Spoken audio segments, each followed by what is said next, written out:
Welcome to Car Shopping Insider Strategies. I'm your host.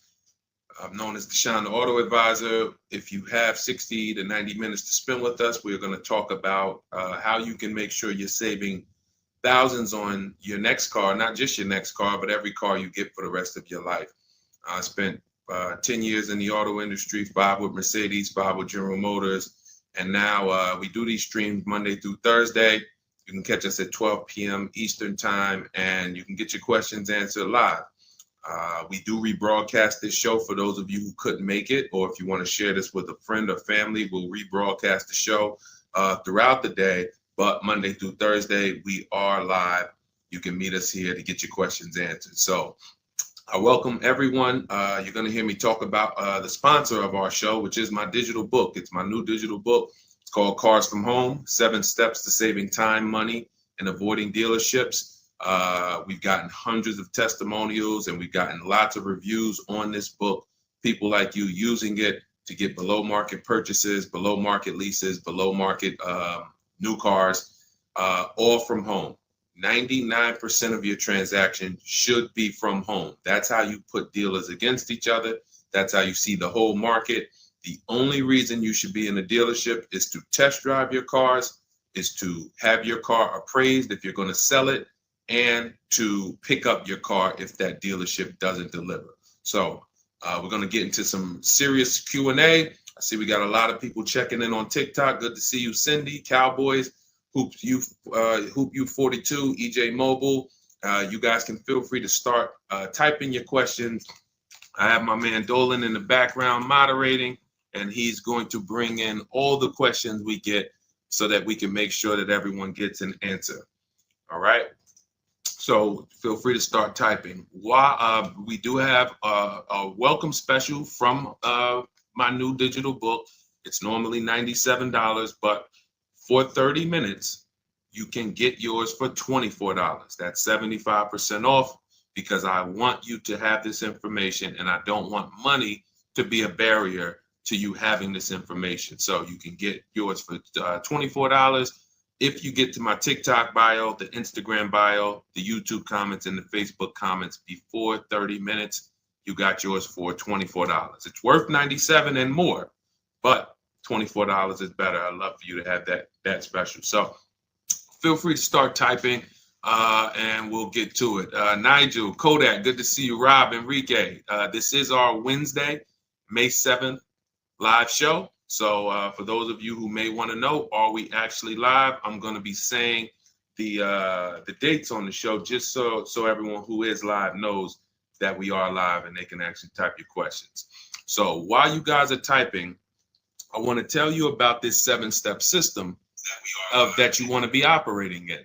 You don't want to be out here winging the car buying process anymore, the car shopping process anymore. This is 7 steps.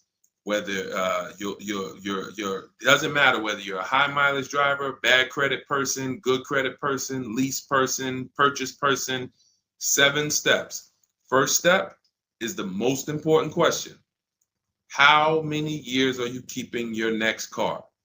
This is the most important question because we need to know how are we going to beat depreciation. Depreciation is what we call the unseen expense. If you buy a car today for $40,000, you don't drive the car one single mile. You don't even drive it. Say you don't need it. You park it outside your house for 1 year. $40,000 car. Come back in a year, what's that car worth? Throw some numbers out there. Your brand new car, $40,000. It could be a used car too. You bought the car, you drop it outside your house, you never touched it. Is that car worth $40,000 1 year later? Didn't drive 1 mile. Didn't drive 1 mile.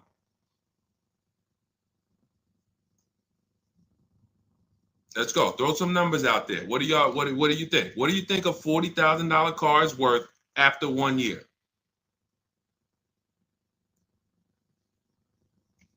Let's go. All right. Come on. I know people. Let's get. I sometimes listen. I'm going to say this because y'all know I'm a straight shooter. For those of you who are just new here, I have to let you know, most of the people who have a hard time with us getting to the money, literally getting to the money. It's not a matter of the information.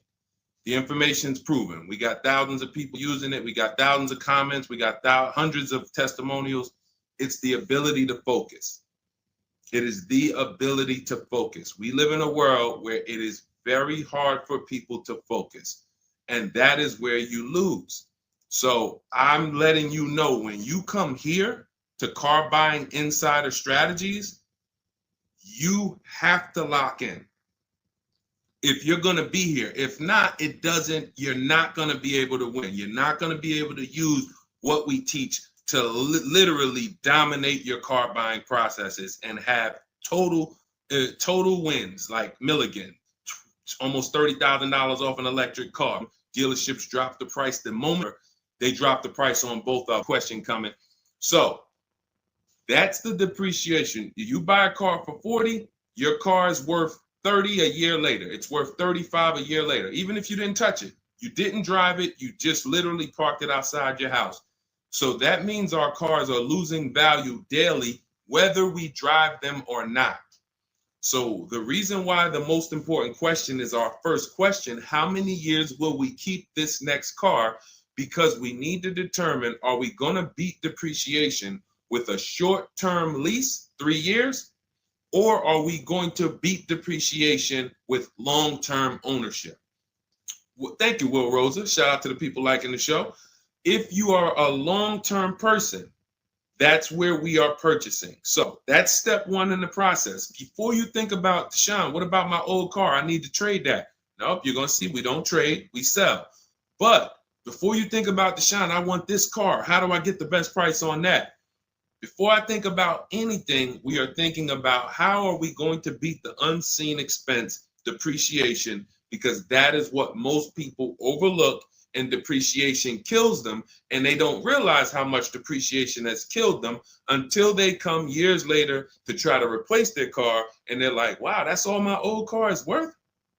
Who's had that happen? Who understands that every time you have gone to replace your old car, if you replaced it in 3 years, 5 years, 6 years, besides the pandemic, when every single car was worth $7,000 more than what it was really worth, so you could buy anything and you could win. Besides those times, isn't it more likely that you went to replace your car and you're like, whoa, that's all this car is worth? Man, that's all you're giving me? Because the depreciation has really set in, and we have not held the car long enough to have that win. So that's why this is the most important question. Then we move to equity assessment, where we get bids. Then we move to deal structure, where we structure, what does a great deal look like? What does it look like if I lease this vehicle and it's a great deal? Not these bad deals I see on commercials. What does it look like for me to budget and make sure when I go shop, I'm not going over my budget? In fact, I want to shop way below my budget. That's what we do in step 3. Takes us about 10 minutes. Then we move to shopping. This is the fun part. And I want y'all to understand something. Shopping is deciding what you want. It's not buying it. It's not buying it. Shopping is deciding what you want. Okay? And what we tend to do is we mix shopping with buying. When I was in the dealership, I would have people, man, Deshaun, I don't know how I ended up with a car. I just went to Home Depot. I was going to Home Depot. I said, let me stop by the dealership. And now look, I'm leaving with a car. That's mixing shopping with buying. We don't want to do that. And then we move to step 5, which is we're multiple offers. Multiple offers. So you're going to hear, as you stay on the stream and as you understand what we do in the Cars from Home process and why people are saving so much money and they're so happy enjoying their process, is because of those 2 words, multiple offers. It puts you in control. It puts you in the driver's seat. It makes you feel like you are the prize. You're not begging anymore. Who's been in a dealership feeling like, man, why am I begging these people to take my money? Will anyone be honest? Anybody be honest and say, man, anytime you've been in the dealership, have you ever felt like, why am I begging these guys for me to give them $20,000 of my money, $50,000 of my money. So what we're going to do is when you start getting multiple offers, you're going to see, whoa, this thing flips on its head. Now they're coming to me. Okay, so this is just initial mindset of the difference with the cars from home process. Step 6, we go and tie up our paperwork. Again, if you notice, all of this stuff I'm talking about is done from home. The only thing we do in that dealership is test drive, come on home. And you're going to start now enjoying your test drives. So you probably can't even, you're probably been scared to go test drive. Sean, I'm scared to go test drive. I don't want to, because they're sitting you down. Thank you, Paul. Thank you, Paul Sperling, for being honest. I see you on Facebook. That's where you've been nervous. Man, I don't want to go test drive. I'd rather just, but what you're going to start doing now is enjoying the shopping because you're test driving, going to another dealership, test drive this. Sometimes people go with their families and say, hey, family, good news. We're going to go out this weekend. We're going to test drive a bunch of cars and we're going to decide what the right one is for our family. The kids are happy, wife's happy, husband's happy. Yes, let's do it. Get to the first dealership, test driving the car. All right, what do you think, guys? Oh, it's okay, it's all right, it's nice, we like it. Okay, now the kids think we're going to see 3 vehicles. Next thing you know, Dad's sitting down with the salesman. Hey, we got a great sale, today. It's a one-day sale. That's a lie. Really? Oh man, what does the sale look like? Oh man, and for those of you who know, I'm not the public. I'm an insider, so I'm telling you from being in the dealerships. You get what I mean? Like I respect people who never were car salesmen and they're trying to teach you guys how to get the best deals. God bless their hearts. I'm telling you from inside. So next thing you know, the husband's sitting down talking numbers. Kids are like, hey, Dad, what happened? I thought we were going to, hey, hold on. Daddy's working out a good deal here. Hold on. They got a one-day sale. Not realizing they've completely taken you off your shopping process, which is your power, deciding what you want. And then once you decide what you want, you have multiple dealers compete while you sit at home. Right where I'm at, right where I'm sitting is where I have made my last probably 5 car deals for myself and my family from right here. Bids. So now that we open it up, we gave you a little mindset of what Cars from Home is about. We got questions coming in. I see Jay on YouTube. I see Robert on TikTok. For those of you who want to know if we're live, we are live. It's our Wednesday, May 7th episode. We're live every Monday through Thursday at noon. But you might be watching a rebroadcast and you might have someone ask the same question that you're going to ask because we do replay the show throughout the day for those who couldn't catch us live.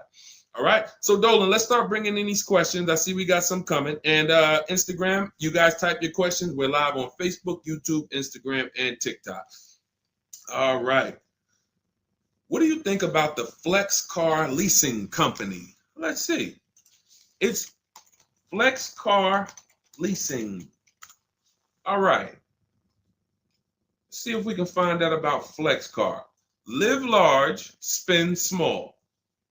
Sounds like a good quality lease. That's literally, listen, I leased my first car, I was 22. I had other friends buying cars. My payment on my Pontiac G6 was $256. It was a $20,000 car. I never had a problem with it because it was always under warranty and my other friends were out there, buying cars they were paying double what I was paying. And again, if you're keeping your car 8 years or longer, forget about leasing. You should be shopping for a below market purchase. If you're not keeping your cars 8 years or longer, below market leases is how we save all the money, keep thousands in our bank account, drive incredible cars.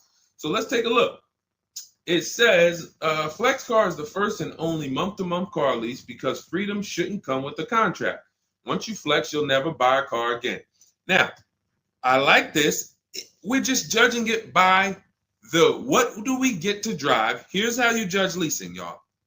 What do I get to drive and what do I pay for that? For example, I told you guys my first lease was $20,000, $256 a month.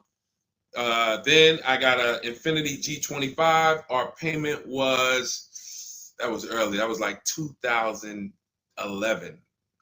It's like a $35,000 car. I want to say I was like low threes or either high twos. Great, ridiculous deal on it. Wasn't no more than that because after that I got an Infiniti Q50, $45,000 car. My payment was $325. After that I got another Q50. I had three Q50s in a row. My next payment was $345. My last one was $365. That was all of these are $45,000 cars. No money down. I do not put money down on leases, and I teach you how never to put money down when you're shopping. When you know you have a great lease deal, then you can put money down. Let me give you an example. So let's say we shop all our offers. You're going to see dealers all over the place. Once you get multiple offers, you guys are going to see, thank you so much. Shout out to the people sharing on TikTok. Shout out to the sharers. Everyone who shares this broadcast, I appreciate you. Everyone doesn't share, but I appreciate the people who do share. I don't take it for granted. You know, and your friends will be upset if they find out you sent them out. They went out, bought a car, got ripped off, and then you're like, hey, you ever hear that guy, Deshone? No. Oh, yeah, I watch him all the time. Why didn't you share his channel with me? That mess around, you know, the friendship's over. So make sure. So share with your friends. But anyway, so when we consider that leasing is a value play. So leasing is how much car can I drive for X amount of money? Because that's all we judge it by. It is literally nothing. We're not in love with these cars. We are not keeping these cars for more than we should not be leasing something and saying we love it. Because if you love it, you mess around and lease something that has a bad lease program, and then you're driving a car overpaid for it because you like. So you know, if somebody says, "Oh man, I really want that Range Rover," and then they shop the offers. Range Rover offers are no good. They're all over 1.5, 1.6, 1.7. For those of you who don't know, we judge leases by dividing the MSRP, the monthly payment we get, no money down. You divide that monthly payment into the MSRP. So if you have a vehicle that has a $400 payment, you divide that into the MSRP, which is, let's say, $40,000. That's going to be a 1% lease. You multiply it by 100. So divide the monthly payment into the MSRP times 100. That tells us a percentage. So once we get that percentage, we can see, is this a 1% lease? Is this a 1.5% lease? Is this a 1.2% lease? Now, you cannot judge a lease until you've gotten multiple offers because you need to find what we call the 20%. What are the 20%? Anybody know what the 20% is? And we're still talking about this Flex Car leasing program because if we can lease cars through Flex Car and they're 1% leases or 1.1 and 1. If you get to drive these expensive cars, but you're only paying 1%, 1.2%, 1.1%, less than 1% of the MSRP on a monthly payment, you don't have to tie up all your money. You got cars under warranty, no problems. This could be a really good thing. Now, I haven't used Flex Car, but I'm just telling you, if you guys explore them, this is what we are judging because this is how we judge leases. Okay, there's nothing else about it. So you divide your monthly payment. You don't have to worry about taxes. Here's why you don't have to worry about taxes. And here's why you also don't have to. We're just talking about leasing. So let's continue to ask questions about used. I don't know if more people are just interested in leasing. Maybe you guys can help me out. Is it that more people are interested in leasing because we get a lot of questions about it? You know, we have systems for pre-owned cars, shopping deals with getting below market pre-owned cars, getting below market new cars. Saving money with our bank bidding war, making banks and credit unions bid for our interest rates, selling cars to get our equity out, bidding. So we have all types of stuff outside of leasing, but I'm going to answer the questions you guys ask. And if Dolan keeps pulling in the questions and most of them are about leasing, then that's what we're going to talk about.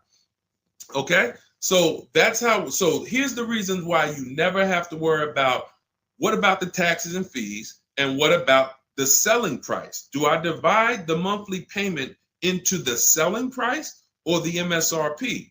Well, you're going to do it on the MSRP. That's that sticker price. I'm going to show you guys an example here on the screen So you can see this is a sticker, window sticker, and you can see, Dolan, can you snatch that? Thank you so much, Dolan. The total MSRP right here, that's your MSRP. That is what you're dividing your monthly payment into. Now, the MSRP tells us the value of the car in the market. The MSRP tells us the value of the of the car in the market. It does not tell us what they're selling the car to us for and how much they've discounted it. That's reflected in the monthly payment. So you have a $40,000 MSRP. One person, one dealership, an 80% dealer offers us $600 a month for that. Okay, another dealer, 80% offers us $650 a month for that. No money down. Remember, always shop our lease deals with only first month's payment due at signing. Only first month's payment due at signing. You don't do anything else but first month's payment due at signing. And you tell dealers how you want your lease deals presented to you. You do not let them work you up a random lease deal. Okay? So you get your first month payment and you say, okay, one dealer says $650, $40,000 car. This is an average car. $600. Another dealer says $550. But then here comes this 20% dealer, $425. So now you're looking and saying, whoa, the percentage for the higher dealers is 1.4, 1.45, 1.6, 1. But this lowest dealer is 1.2, 1.1. What's going on here? Same exact car. This is the 20%. You've identified the 20%. They've identified themselves, and the lower sales price that they're giving you is reflected in the monthly payment. So so the monthly payment is where we can see the discounts, not the MSRP. So we divide that monthly payment into the MSRP, gives us that percentage, and we can see those with the lowest offers, lowest percentages have made us the best deal. And we always make sure we tell them, put your taxes and fees into the payment. Okay, now I have templates for this. So everything we do is by email. If you guys want to take this and use it, you want to try calling around, just remember this stuff. For those of you who do not want to remember it, you're like, Deshone, give me the blueprint, give me the step-by-step. We have everything in my digital book, Cars from Home, 7 Steps to Saving Time, Money, and Avoiding Dealership. I wrote the templates out. You just fill them in, blast them out. We show you something we call the 25-to-5 strategy, where you connect with 25 dealers in 20 minutes, and your goal will be to get 5 offers. So as our welcome offer, you can get your copy for 75% off, normally $97. But if you head to my TikTok bio, you won't leave the show, Instagram bio, YouTube comments, or the Facebook comments, you can get yours for $24, which is going to be 75% off. It's a digital book. You'll have it by the end of the stream. Okay? But this is very important. When we're judging lease deals, whether it's through FlexPay, whether it's through an individual dealership, it does not matter. We are judging them based on value. And the lower percentage I'm paying to drive X amount of car, the better value that we're getting. Okay? That makes sense? Type $signs if that makes sense. If anybody needs me to go deeper on that, we can certainly go deeper. Okay? I just had to, there's somebody named Pop. We blocked him on TikTok. He said, talk too much drama to drive a car. He never say that with a house. And if he would, he's totally ignorant. And here's the thing. We have been taught by the auto industry, a multi-billion-dollar industry that we know as the public takes advantage of people and rips them off. As an industry, not every dealer, but as an industry, they take advantage. They do not get sued. We have people who are driving the same cars, paying $200 more, same exact car.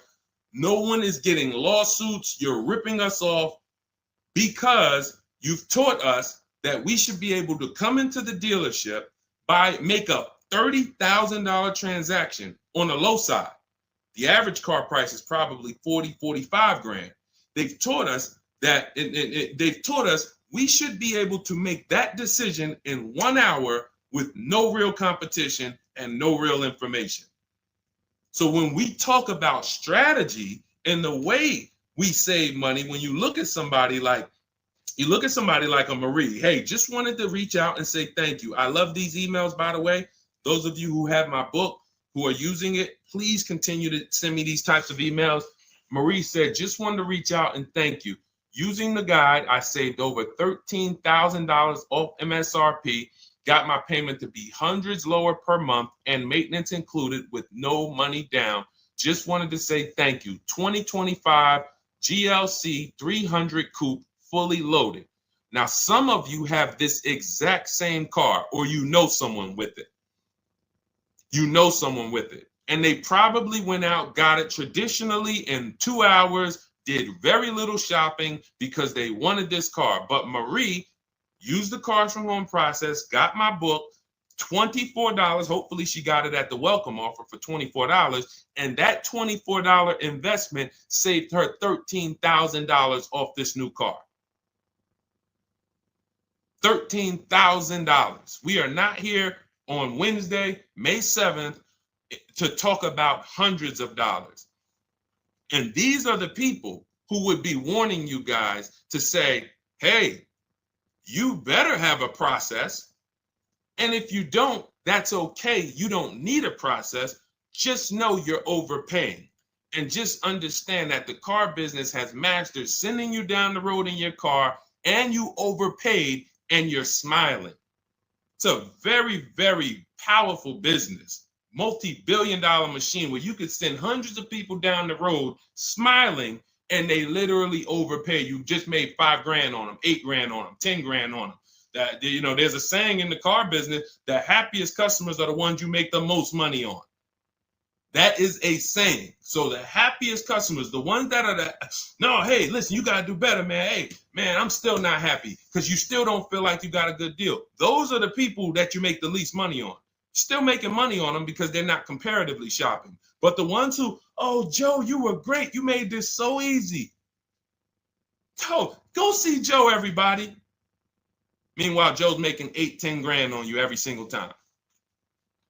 So appreciate the people who value having a process for the most expensive purchase some of them are going to make. We're not buying homes like we used to. So some people, cars are going to be the most expensive purchase that you make. So I appreciate the people who value how serious that process is. All right, Dolan, let's keep them going. Next question. We got a lot more coming in. Lady V, how are you? What are the major updates for the car buying strategy? Oh, are you in Cars from Home? I announced Lady V, let me know, because it sounds like you're talking about a post I made to our private group. Actually, if you check Leasing Like a Boss, what we just did is we turned our 25 to 5 shopping process, which was you. By the way, guys, this is somebody, we have 2,300 people in our inner circle who use the Cars from Home strategy. They don't like reading, not all of them. They prefer videos and coaching. We have coaching calls first and third Wednesday. We got one this afternoon. But what she's asking, I announced that we were upgrading again our process because we made it even shorter. And guys, we're getting cars in 45 minutes. We're getting lease deals in 45 minutes over a 3-day period, 45, 60 minutes. Literally, we are having people bid in a process that used to take us, even our people who are good. Like you look at somebody like Rosalie. Rosalie, some of you know if you've been on the stream, I continue to celebrate her. She got 3 cars. At once, she had to get 3 cars for her sons. A Nissan Rogue, $36,000, $399 a month, sign and drive. CX-30, $28,000, $339, sign and drive. That's a 1.2% lease. And then Mazda CX-50, $40,000 vehicle, $420. 1% leases, and then one, just killing it. Probably. And then she got $6,700 selling her old leases. She sold 2 leases because in step 2 of our process, we teach you how to sell not just your cars that you own or that you finance. Who didn't know you could sell a lease? Type me. Let me ask this too. Who didn't know you could sell a car that you did not have the title for? It's not paid off yet. Let's ask both. Who didn't know both of those? Because I've seen people in my career that say, listen, Deshone, as soon as I make my last payment, I'm coming to get that. As soon as I get the title. And I'm like, where did you think that you had to wait for the title paid off to? So who didn't know that? So literally, I see you, Nina. Thanks for being honest. Appreciate you. All right. Thank you, yours truly. I appreciate the people who are always willing to be honest, because you're the ones who are going to really, if you can't get the bad news, you are literally not going to be able to get to the good news. Like, you got to realize the people who they have a very tough time is they just think, Deshone, I know way more than you. Even though you've been in this thing since 2006, you got all this experience, you done worked for this, been a finance manager, had your own brokerage. Deshone, I still think that I know this more than you. Very tough time helping them. But other people, you guys can win very simply. So when we look, she's asking, we were getting these cars in roughly an hour and a half, 2 hours from home. Now I'm doing it in about 60 minutes, but I created a quicker process, cut some things out, and we just are uploading new things to our membership page that are going to have people literally popping in over a 3-day period. Morning, 10 minutes, afternoon, 10 minutes, evening, 10 minutes. You do that by your second day, you're going to have 5, 6 offers, 7 offers, and be ready to close the deal. Like that quick. That quick. I'm always about quicker. Deshone, y'all getting cars in an hour and a half from home. Yeah, but can we do it quicker? So that's what we got. So check Leasing Like a Boss, and you'll see some of the new videos already in there. And thank you, Daniel. He said it's worth the price. And it's in the book. So very important to understand. Everything we're talking about, guys, you can get it for $24 if you get to the book before the 30-minute welcome offer expires. This is the same system. Some people just like videos and coaching in our community, 1,600 people in it. They want to be in that. Like, let's do this together. Let me ask more questions. We can't answer questions for people who have the book. Unless you pop on a live and you catch me here. So thanks, Lady V. But yes, check out the membership page and you'll see all of the new videos in day 5 for the 25 to 5 strategy. It just got quicker. All right, go ahead, Dolan. Pull the next one up. All right. And every time y'all hear something that you like, can you continue to run up these likes on TikTok? Appreciate it. I see we're about 300 now. But if y'all can continue to run those likes up, it means a lot. It lets TikTok know, hey, they're talking some serious stuff over here. Let's bring some more people over here so more people can benefit. My man Paul Sperling on Facebook. How are you? Are there dealerships that won't allow you to lease unless you use their financing and not use your own credit union? This is a great question. Wanted to know if it was true because Genesis Salesman told me that. Great question. So Paul, with a lease, we must use the dealer's bank or the manufacturer's bank. It's not like a finance where we can go and we can get our own financing. We can shop around for our own financing. And the reason we're doing that is to make sure that they're not overcharging us for the financing. So we have a process we call the bank bidding war, where we strategically let tons of banks and credit unions shop our credit without it lowering our credit score with all these inquiries. And we do it within a window, and it allows it to only show, it only affects our score as one hard inquiry. So these are the steps we take to make sure we are not overpaying. Thank you, y'all. Yali 288, #1 gifted badge. Appreciate you. But on a lease, it's different. We must go through the dealer's bank. Now, here's what could happen. With a lease, there's something called a money factor, which is an interest rate. That's an interest rate on a lease. It's called a money factor. Now, dealerships, if they know you are not shopping, and some, the 80%, even if they know you're shopping, they're going to mark up the money factor. So they're going to create and quote you with a higher money factor. This is why going in and asking for the invoice does not matter. You don't know what the hidden money is. What are the rebates? What is the incentives? What is the money factor? You don't know. Did you mark it up? Did you not? Can't see it. It is totally undisclosed. There's no way for you to see it. So how do we make sure this doesn't happen? Multiple offers. Because when we know you're shopping now, and again, you're going to see as you guys get multiple offers, sometimes it's not going to matter. You're still going to see offers that are extremely high. And you're like, these guys are still quoting us high, even though they know we're shopping. Correct. Because this is what they sell their cars for. And they will sell this car to someone else for the higher price who does not have strategies before they discount it to sell it to you. They would much rather say, Mr. Customer, that's my best deal. I'm sorry if it's not in your budget, but that is my best deal. They're not lying because they're going to sell that car to someone else who does not have strategy, who will gladly pay it. But once you begin to shop around, you're going to see, like I have a market report up. Can you snatch that question down for 1 second, Dolan? There's a market report up here on the screen for an Infiniti QX60 Lux. It's a $61,000 vehicle. Now we can see so far, and this was literally when we got 4 offers. Now what you're going to be getting is at least 5 to 7, and then you make your decision.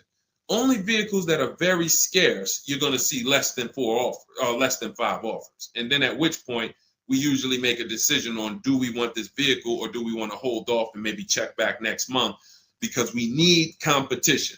But in most cases, you're going to see plenty of offers come through, 5 offers, 7 offers. This is how most market reports look that we prepare. We prepare these for people, and this is what we teach you to do for yourself. So as you can see, $61,000 vehicle. One deal is at $873. Sign and drive, no money down. One deal is at $889. But then we have 2 dealers that have come in at $680 and $685. $200 apart. So now there are people in these other dealers that are at $800, almost $900 a month, negotiating. Come on, man, can you get me down under 8? You see how that's a losing battle? They're at $889, right? They know we're shopping, because when we shop, you always want to let dealers know. I'm speaking to a couple dealers. You catch more flies with honey than with what is the saying? Vinegar. So be nice, be friendly. All the scripts we have, you use our scripts. We have thousands of people using our scripts from our book and from our Shop with Deshone coaching program. And they're nice. They're friendly. They're not like aggressive. They're firm. But when you're talking to dealers, just be, hey, I'm shopping around. Hey, and you're still going to see, that's my best price, $800. That's how you know. Don't get emotional. This is the 80% Deshone told us about. Don't expect them to do what the 20% does. Expect them to be high. You're $150 higher than the other dealerships. Are you going to come down? No. Because 16 million new people buy new cars a year. And sorry, I'm glad you got strategy, and I'm glad you know how to find this 20% dealer that's $150 less a month than me. But that's not going to change the fact that I'm going to sell this car to someone else. And they'll try to lean on you and say, well, do you want it? Because, hey, that's our price. No, I'm sorry. We don't want it. Thank you so much, though.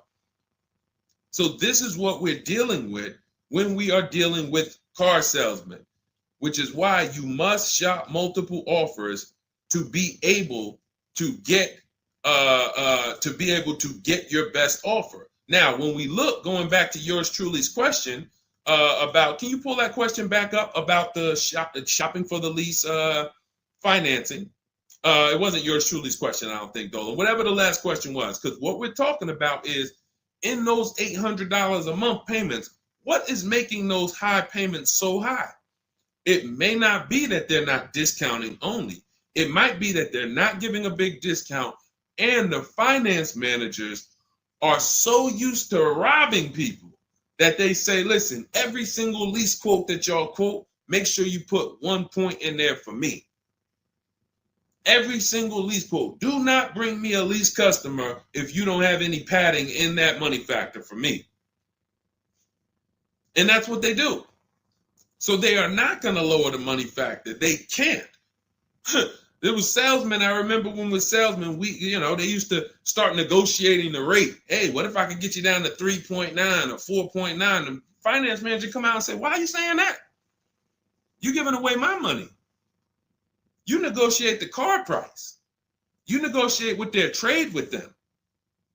You don't negotiate my money, because the finance managers are like, hey, when it comes to that rate, that money factor, those interest rates, that's my money. And there are some dealers who have it built in, which is why you must comparison shop. You stay at home. Again, if you want to do it your way, you want to call around, you want to get at least 5 offers. Using our way, we'll show you how to get 5 offers, contact 25 dealers in 20 minutes, and then literally in minutes, you got offers coming into your inbox. But whether you're doing it our way or whether you're doing it your way, stop doing it their way. Their way is just come on in, think you can negotiate back and forth, and then once you hear a number that you feel like it sounds good, that's when you take it. Losing battle. Okay? Let's go, Dolan. Pull up the next one. All right, I see we got a lot of questions. We got Nina. For those of you who don't know, we are absolutely live. This is our Wednesday, May 7th live. We're live every Monday through Thursday at 12 noon, so you can meet us here. If you couldn't catch the whole stream, we will rebroadcast this show throughout the day, so you can have your friends, family watch it, or you can catch up on some of the things you missed. We'll replay all through the rest of the day. And on the weekends, we take all the shows from the week and we rebroadcast them out, so everyone can catch up on things throughout the weekend. All right. And most times you're going to hear someone ask the same question you were going to ask. All right. When getting quotes for your Adrian on Facebook, when getting quotes for your car for trade, who all should you get quotes from? This is a great question, Adrian. 6 companies right now. 6 companies. And we could throw a 7th in because Rosalie sold hers to We Buy Any Car. So this is step 2, guys. This is called the equity assessment, because we don't trade. Trade is a curse word here. The only people who have to trade using our system are people who buried themselves in negative equity, and now we're working a transaction to get them out of it. They can't pay the difference, so they have to trade their car into whoever wins the bid. And but those are the only times we use that curse word, trade. In every other case, we are selling our car to cash buyers because we're separating our transactions. We separate who we buy our car from who we sell our old car to, from who we get our bank loan from. Some of you, and be honest, have you given the dealership your trade-in, got a loan from them, and got a car from them? All 3 in one. Have you done that? I bought a car from a dealership, got my loan from them, and I gave them my old car. 3 transactions in one. Impossible to have one there. Again, take the bad news first so that we can get you to the good news. You cannot win giving a dealership 3 transactions in one. Okay? Each one of these should be bid out while you're at home so that you know I've maximized everything. Okay? So 6 companies we're getting bids from: CarMax, Carvana, Driveway, Kelly's Blue Book, but not the regular Kelly's Blue Book, Instant Cash Offer. Kelly's Blue Book Instant Cash Offer, where they connect you with a local dealership that gives you a cash offer. AutoNation, cash offer. Car Gurus, cash offer. All 3 of them connect you with a local dealership to get a cash offer. Now, when you throw in We Buy Any Car, or maybe a local cash buying company that you might see commercials with, hey, we want to buy any car, we'll buy your car. All of them. Now, this takes about 25 minutes to do, to get all of these quotes. But you're not getting, this is a third of your transaction. So those of you who are like, I'm just going to trade, God bless you, do you. But you're not going to make the money we make. You're not going to make the money Rosalie made. Sold 2 leases, put $6,700 in her pocket at the end of the lease. And what many of you, do I still have Melissa's See, Melissa, many of you who are going to learn that you have not been a long-term person and you have been buying your cars, you're going to get your bids, and then you're going to put a ton of money in your bank account because you're going to lease with no money down. And once you lease with no money down, I don't think I have it up. I think it was from last year. And because we're just showing all 2025s and 20. Yeah, that's all we're showing right now is, recent people, But some of these, Dolan, I'm going to go back and grab because some of them were unique in that when you see you've been somebody who's been taking loans out and you're like, Deshone, every time I buy a car, I take loans out 5-6 years. I go trade the car in after like 4 years, or maybe I pay them off and then I go and trade them in. And I always end up really not getting nothing. I got high payments every time. And then whatever my old car is worth, I use it for a down payment for the new car. I don't really see where that money goes. So this is a repetitive cycle. What you're going to do is actually get your cash bids, realize, all right, I've been breaking the 8-year rule. The 8-year rule says if you're not buying your next car to keep at least 8 years, you should be getting a below market lease. That's what you should be shopping for. That's going to save you thousands upon thousands of dollars more, and you're going to drive better vehicles. If you're keeping your car more than 8 years, then you should be shopping for a below market purchase, new or used, based on your budget and your values. So the 8-year rule. So you say, man, I've been breaking this 8-year rule. I'm not keeping these cars 8 years. Let me go and shop for my below market lease next time. So my normal car that I would normally trade in, not really see where that money's going. Now I'm going to bid that out to CarMax, Driveway, Carvana, Kelly's Blue Book Instant Cash Offer, Driveway, Car Gurus, and We Buy Any Car. I'm gonna see the highest bidder. The highest bidder might be like because Melissa, I think she made like $14,000. She had like a 5-year-old car that she would normally trade, but it was paid off, and she's like, all right, I'm not gonna go and use this as a trade and buy something else. She gets like you're gonna have like 12 grand equity, 15 grand equity, beautiful. And what's going to happen is when you shop for your below market lease, you're shopping with only first month's payment due at signing. So you find your lease, you've already been paying super high payments because you've been purchasing. Now you're like, whoa, I could drive this new car and it's $200 less than what I've been paying. I don't got to put no money down on this thing. You pull out of there with a super low payment, new car, and you got a $12,000, $15,000 check going in your bank account. Got my car, and now I can see where my equity is going. It ain't going to you, dealership. It ain't going in that car. It's going in my bank. And this is, that's one of the most beautiful things I love to see. And it only happens for people who have been, unfortunately, programmed and brainwashed to buy cars. They don't keep them 8 years. And then when they come to the revelation, now it's like, boom, equity goes in the bank. I'm driving new cars for cents on the dollar. Beautiful. All right. And that's why you do the equity assessment before you shop. Step 1, we decide our 8-year rule. Are we buying to keep more than 8 years or less than 8 years? That's when we know, lease or purchase. Then step 2, equity assessment. Let me see what my current car is worth. My current lease is worth. Can I make any money on it? Am I upside down? That's what we do at step 2. Okay. So once you guys really follow this process, your whole car buying is going to change. You'll be moving just like everybody else is moving.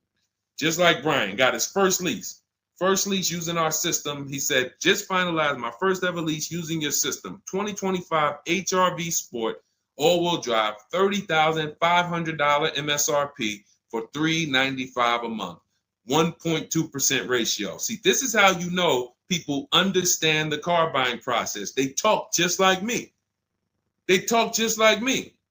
They know the process. They didn't have to go to school for this. They just followed the steps, and I walked them through how to judge the deal. 1.2% deal, 12,000 miles a year, 36 months, no money down.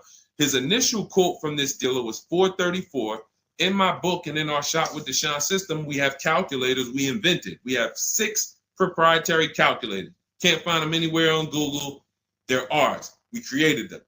He used our calculator. We put all our offers into the calculator. It tells us what to counter. So he counter offered online or by email. His last offer was $395. They went from $434 to $395. That's how it goes. And he probably had 5 or 6 or 7 other offers that was $150 a month higher. That's how it goes. All right. That's where you want to be. All right. That makes sense. Did everybody grab that? Type $ if you follow me. Who's following? Type $. Okay. I never want to go to the next subject before I make sure. All right. Did you grasp that? Did you? All right. Thank you. I see you, DJ and Nice. My man, good to see you checking in. Hart, you have that's your username, Hart. So yours truly. Thank you so much. Good to see you. All right. I see you, HD1 1225. Good to see you. All right, perfect. All right, Dolan, let's go to the next question.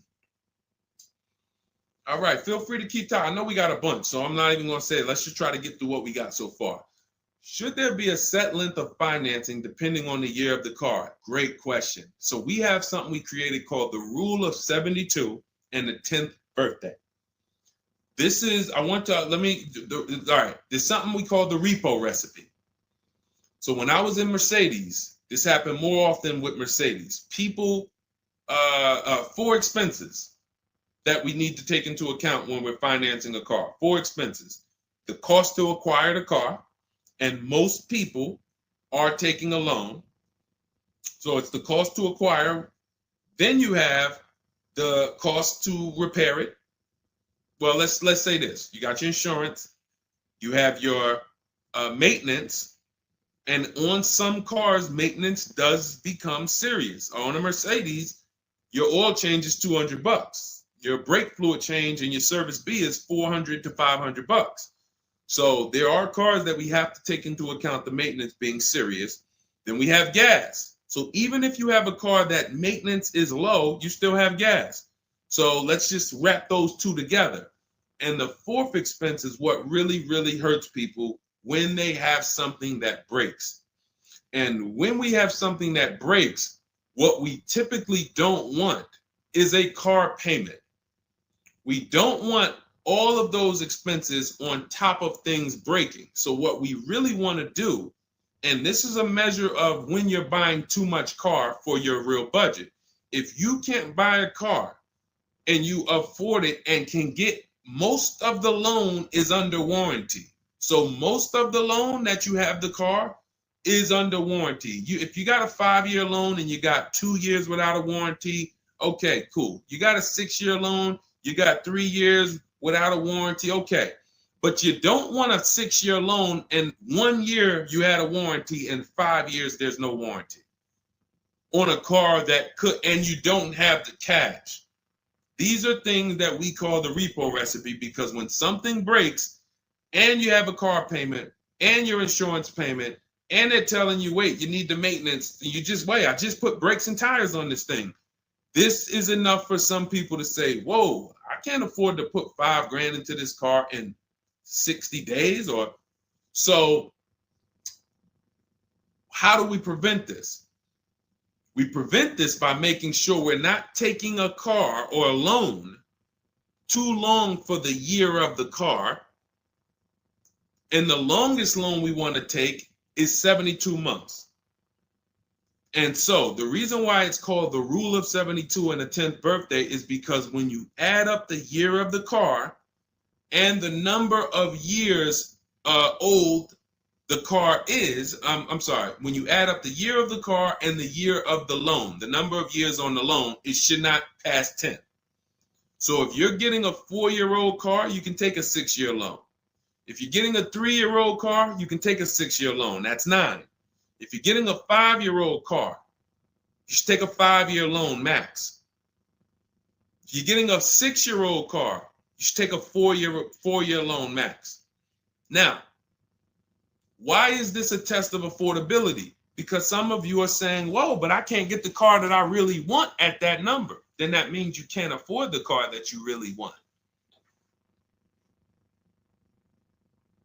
Again, it doesn't mean you can't break that rule, but it does mean that you're going to have a loan on a car that's older than 10 years. This is risky. So it's nothing wrong. The reason we create these boundaries, so at least when you cross them, you know you're crossing them. So if something happens, you're not surprised. You're not like, whoa, how did this happen? Well, I took a little risk. I took 1 year longer. Then, the car's 11 years old. I still got a loan on it. Stuff goes wrong. I'm out there. I got more exposure. But if we use that as a gauge of affordability and say, you know what, if I can't afford a 6-year loan on this car, then I can't afford the car. If they're telling me I got to take 7 years, that's why we cap both. We cap the number of years you should take at 72, absolute longest. And some of you know we default to a 5-year loan when we're shopping. This will also help you because you'll look and say, 5-year loan, every $5,000 is about $100 per month. So as you're shopping and you're looking at cars, you should be saying to yourself, all right, $20,000, that's about a $400 payment. All right. And that's if I put no money down. You got your taxes and fees. Maybe I'll take care of the taxes and fees, but that $20,000 car is going to cost me about $400 a month, 5 years. $80,000 car, you're looking at, divide that by 5,000. That's $1,600 a month for 5 years. Doesn't matter how high you go. But when you don't have these rules and you go in, here's what tends to happen. You look at cars that are way more expensive than you could afford, and you say, hey, can you get me to this payment? And a salesman, are they ever going to say, no? They're going to say, oh, let me see what I can do. Next thing you know, they come out and say, hey, good news, I got you to $1,000 a month. Hey, good news, I got you to this. Way below what our rules are. Way below than the $5,000 every 100. So you got to say, how did they get me to way below the every 5,000 is 100? How many years is the loan, sir? Oh, well, listen, what's more important to you, the payment or the number of years? Well, both are important to me. How many years is the loan? Well, right now, this is an 84-month loan. This is a 96-month loan. Wait, so 7, 8 years? 8 years, 9 years? You're talking like, yeah, well, and that's how you get jammed up. So if you keep these boundaries in place, longest loan I'm going to take 6 years, 72 months.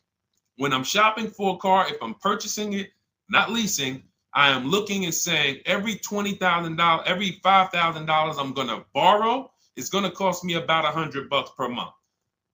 If you do these things, look at the car. What's the year of the car? 5 years old? All right.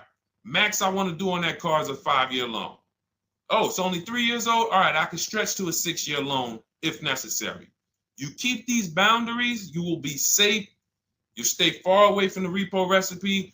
When things tend to go wrong at that 9, 10 year, 11 year mark, you got to put some money into the car. Car is paid off. You don't have to worry. Okay? High dollar signs if you guys followed that. We can move on to the next question. Everybody clear on that?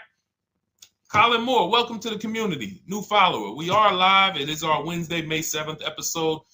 You may be watching us live at noon, or you might be watching a rebroadcast. We rebroadcast the show throughout the day until our next show tomorrow, which is at noon. Monday through Thursday, we're live at noon. You can please tell your friends who are shopping for cars, meet us here. If they'll be shopping for cars in the next 6 months, this is where they want to be. And they really don't want to wait. I mean, I'm trying to get people to stop waiting till they need a car to go and start learning this stuff. You want to be in the market 90 days before you need a car. We've been programmed again to wait until, and it's probably the anxiety. I put it off to the very end. We've just been programmed to wait until the very end, and then we go in and now we have desperate vibes. We're like, oh, I got to take anything I can get. We really want to be strategizing our car purchase early in the market, able to say no to offers very early. This is power, where you can say no. You can email. We have dates that we give the dealerships of hey, this is when I could buy a car. I could buy it today, but I don't need it for, 2 months, 3 months. That really puts us in a position of power because everyone they're dealing with is desperate, walking in saying, I need a car today. Oh, I hear these cars are hard to get. All of this wrong, desperate energy that's going to make them pay more. That's what they want to sell. We come with, no, we can make a deal today, but we don't have to make a deal today. And when we come like that, it really positions us to, next month, the car salesman will be like, man, I ain't sold a car in 4 days. Oh man, let me call Kevin Gillard. Hey, Mr. Gillard, are you still in the market? Yeah, I'm still here. I told you I got until I got a couple months. Oh, cool, man. Listen, I think I could get that offer you made last month. We couldn't do it last month, but we were super busy. Everybody was in here, man. We charging them all of this money, but right now we're pretty desperate, and I would like to take your offer to my manager. Sure, definitely. That's obviously not what they say, but that's what they're thinking. So you want to be positioned for that. If you shop every single time in an emergency, you're not going to be able to be positioned for that. Okay? We don't want to be in the habit of emergency shopping. Not here. Once you have this way, you'll be like, oh, man, I could get in the market early. All right. Go ahead, Dolan. Oh, for those of you who are like, Deshaun, there's no way I'm going to remember all of this stuff. Can you give me the whole blueprint? Write it out step by step. That's my new digital book, Cars from Home, 7 Steps to Saving Time, Money, and Avoiding Dealerships. And it's 7 steps, whether you are purchasing, whether you're leasing. We get below market leases. You're going to get below market leases, below market new cars, below market used cars, below market financing, because you're going to have banks and dealers bidding for your financing.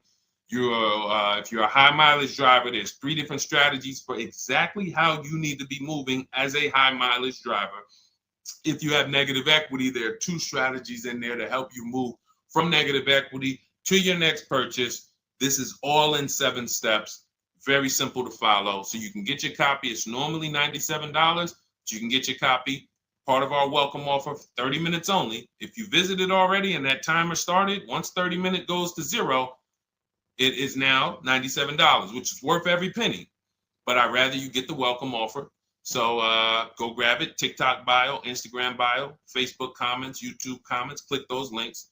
Go grab your book and come on back to the stream. Make sure after you get the book, you screenshot the thank you page because it has my support team's email. Sometimes you're typing fast, type your email wrong.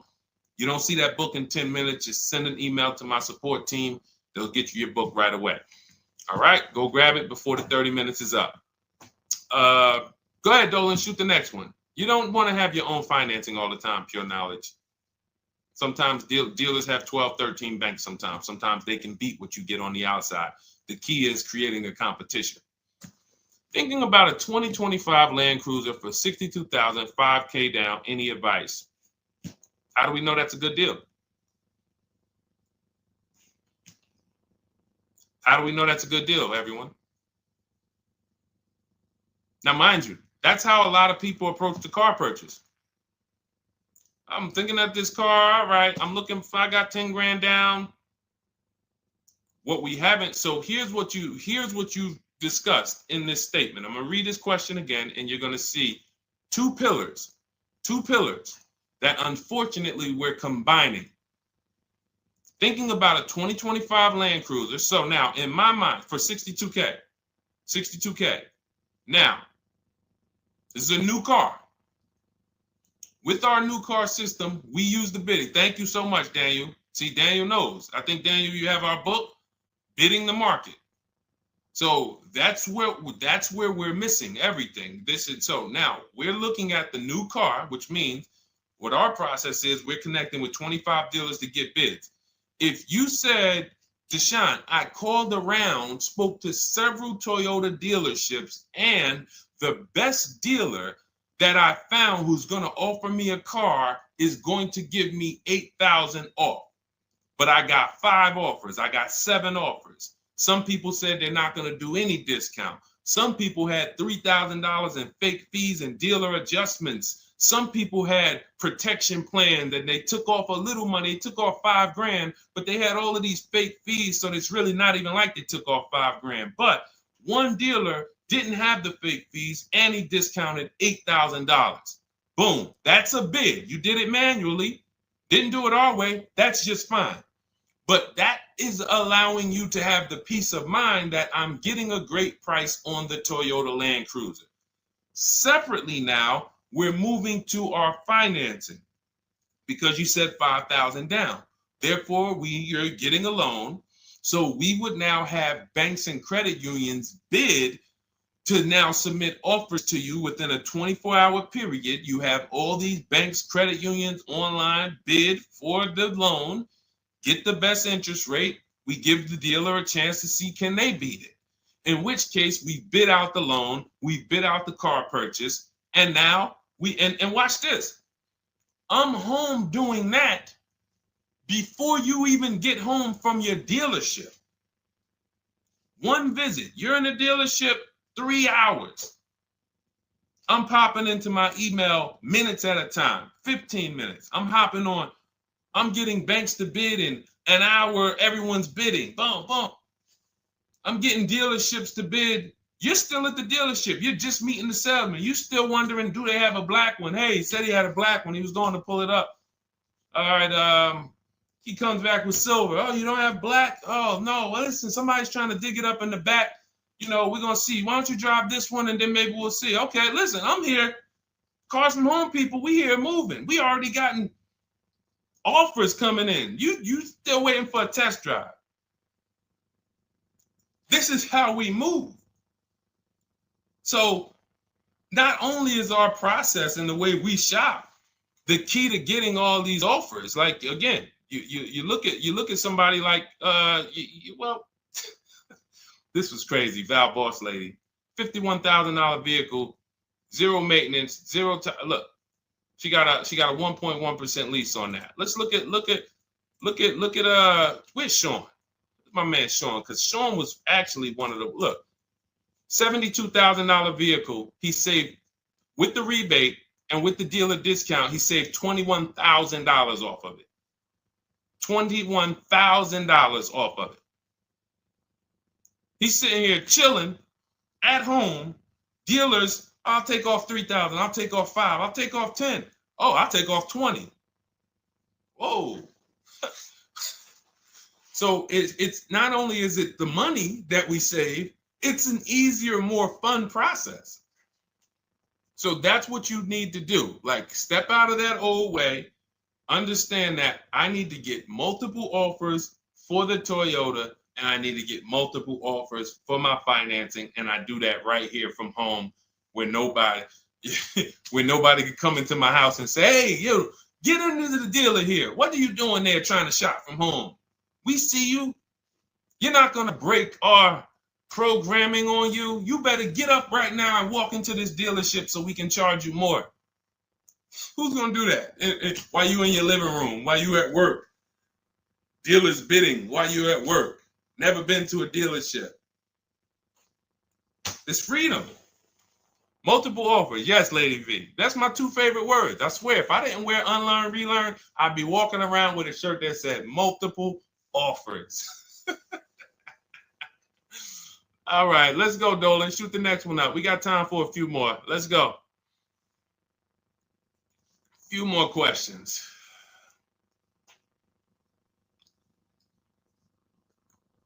Atiba on Facebook. How is the best way to sell your personal car? Is that in the book? Yes, that's our equity assessment.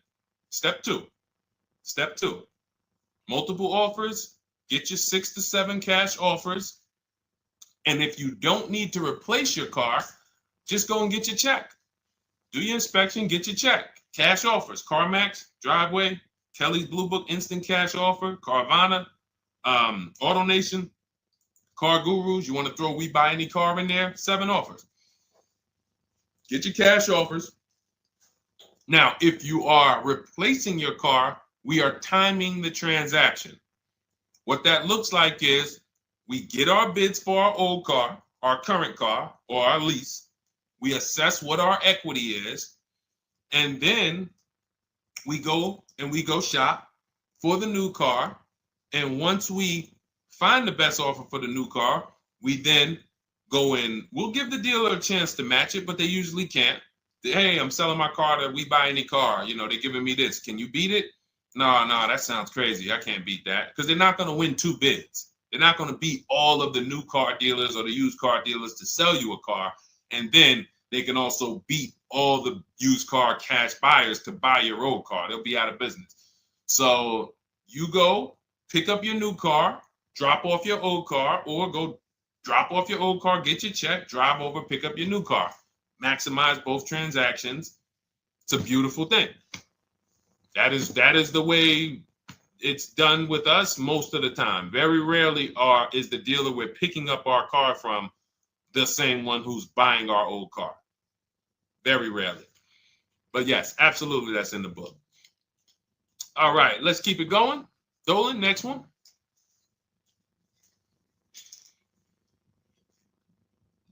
Daniel Thompson, Deshone, I've been keeping an eye on a used vehicle that has been sitting on the lot for over 60 days. What is a good amount to ask off the sales price without teeing off the dealership? Thanks for your time. So if you've been watching the vehicle, and this is the benefit of being in the market early, used car markets change, used car trends change. You can see prices going up, you can see prices going down, you can save inventory that you've been looking at. You know, I show you in our multiple marketplace strategy how to save the cars that you're looking at, create these save listings. Every new car that pops up, you get an alert for it.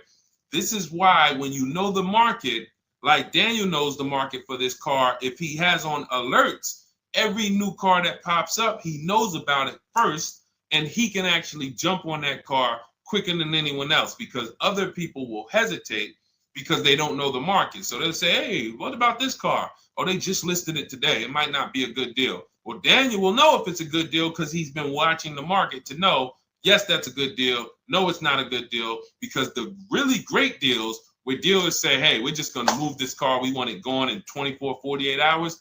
Those are not going to last. So literally, once they list them, you want to be able to say, oh, I saw that first and I know the market. Hey, you call, oh, just got a cramp. Went to the gym earlier, dehydrated. Went to flex and my arm said, no, you're not going to do that. So, but once you know the market, you literally can jump on things fast. Now, in the case of also watching the market, in this case, we see a vehicle that's sitting. Long as we verified there's no bogus fees on it, only fees on a car we're purchasing, used car or new, should be tax, documentation, and motor vehicles. That's it. Tax, documentation, motor vehicles. In some cases, in certain states, you may see smog or something. Should be very small. Very, very small. Shouldn't be anything else for $300, $400, $500, $600. Tax, motor vehicles, documentation fee. Those are all legit fees. Everything else is a made-up fee to try to make money. Now, there might be some value in some of the things. We have a service plan that we added that we selling on all our cars. Okay, but we got to compare that to the dealers who don't have that stuff. So what you want to do is look at the low side of the market, the way we teach. So if you're looking at the low side of the market, Daniel, for example, and you see, all right, all the low prices are 21 to 22. The cars go up to 24, 25, 26. I see some up there for 27. Okay, but the low side of the market is 21, 22. And this is how we watch the used car market, because we want to watch the low side. Now, the low side is going to be where the worst cars are. What do I mean by that? Frame damage, salvage title. If you don't see a couple cars and you pull a Carfax and it says salvage, or it says frame damage, or it says 2 accidents, you're not looking at the low side of the market. You're looking at the regular retail market, the regular middle of the market, the average prices. Because if you're shopping the low side and you're like, okay, between 21 and 22 is where the lower prices are, you're going to see some, oh man, look at these pictures. Now, car's all scratched up. Oh man, okay, man, this thing had 2 accidents. Oh man, this thing's salvaged. But then you pops up and you see one for 22. You pull a Carfax, Carfax looks good. Maintenance looks good. Boom. Oh, now you know. So Daniel, if you know the low side of the market, now you're trying to see, maybe this car has been there, it's $2,000 more than the low side of the market, but maybe they're getting desperate So you make an offer that's right where the low side of the market is. So let's say the low side of the market is 21, 22. This car is listed for 24, but you know this thing been there for 2 months. You make an offer of 21. They might say, hey, listen, no way we can do that. Most we can do is 22. In which case, you won. That's why you want to know where the low side of the market is. Because if they accept the offer and then your offer was too high, then you regret it. So if it's 24, it's been sitting there, you offer them 23, 22.5, they say, yes, we'll take it. Then it's like, man, was that the low side of the market? No, the low side of the market was 21 to 22. So let me offer 21, see if they'll bite. And if I land at 22, then I'm happy anyway. If I offer 21 and they say, look, no way we could do that. We could do 22.5. That's the lowest. We could blow this car out, and you won anyway. This is why knowing the market, this is all we teach. Whether you're in Shop with Deshone or a video checklist, or whether and watch this. The thing about our process is every time you use it, it gets quicker. So the longest it's ever going to take you to get a car using Cars from Home is the first deal. Second time you coming through and you're like, okay, I know what to do now. I know where to go now. Yeah, I remember this from my last time. I remember this. That's why Rosalie got her QX60 last year. And then she got 3 cars at once. Because she's like, I got mine. Now I just got to rinse and repeat 3 times for my sons. So that's what you need. That's where you base your offer on those things, Daniel. All right? All right, great job. All right. All right, it's go ahead, Dolan threw up one more. All right, I'm trying to see. I'm looking at time and I'm like, all right, let's go. All right. Is it true that finance bank will require a certain amount down to get you approved? Absolutely not.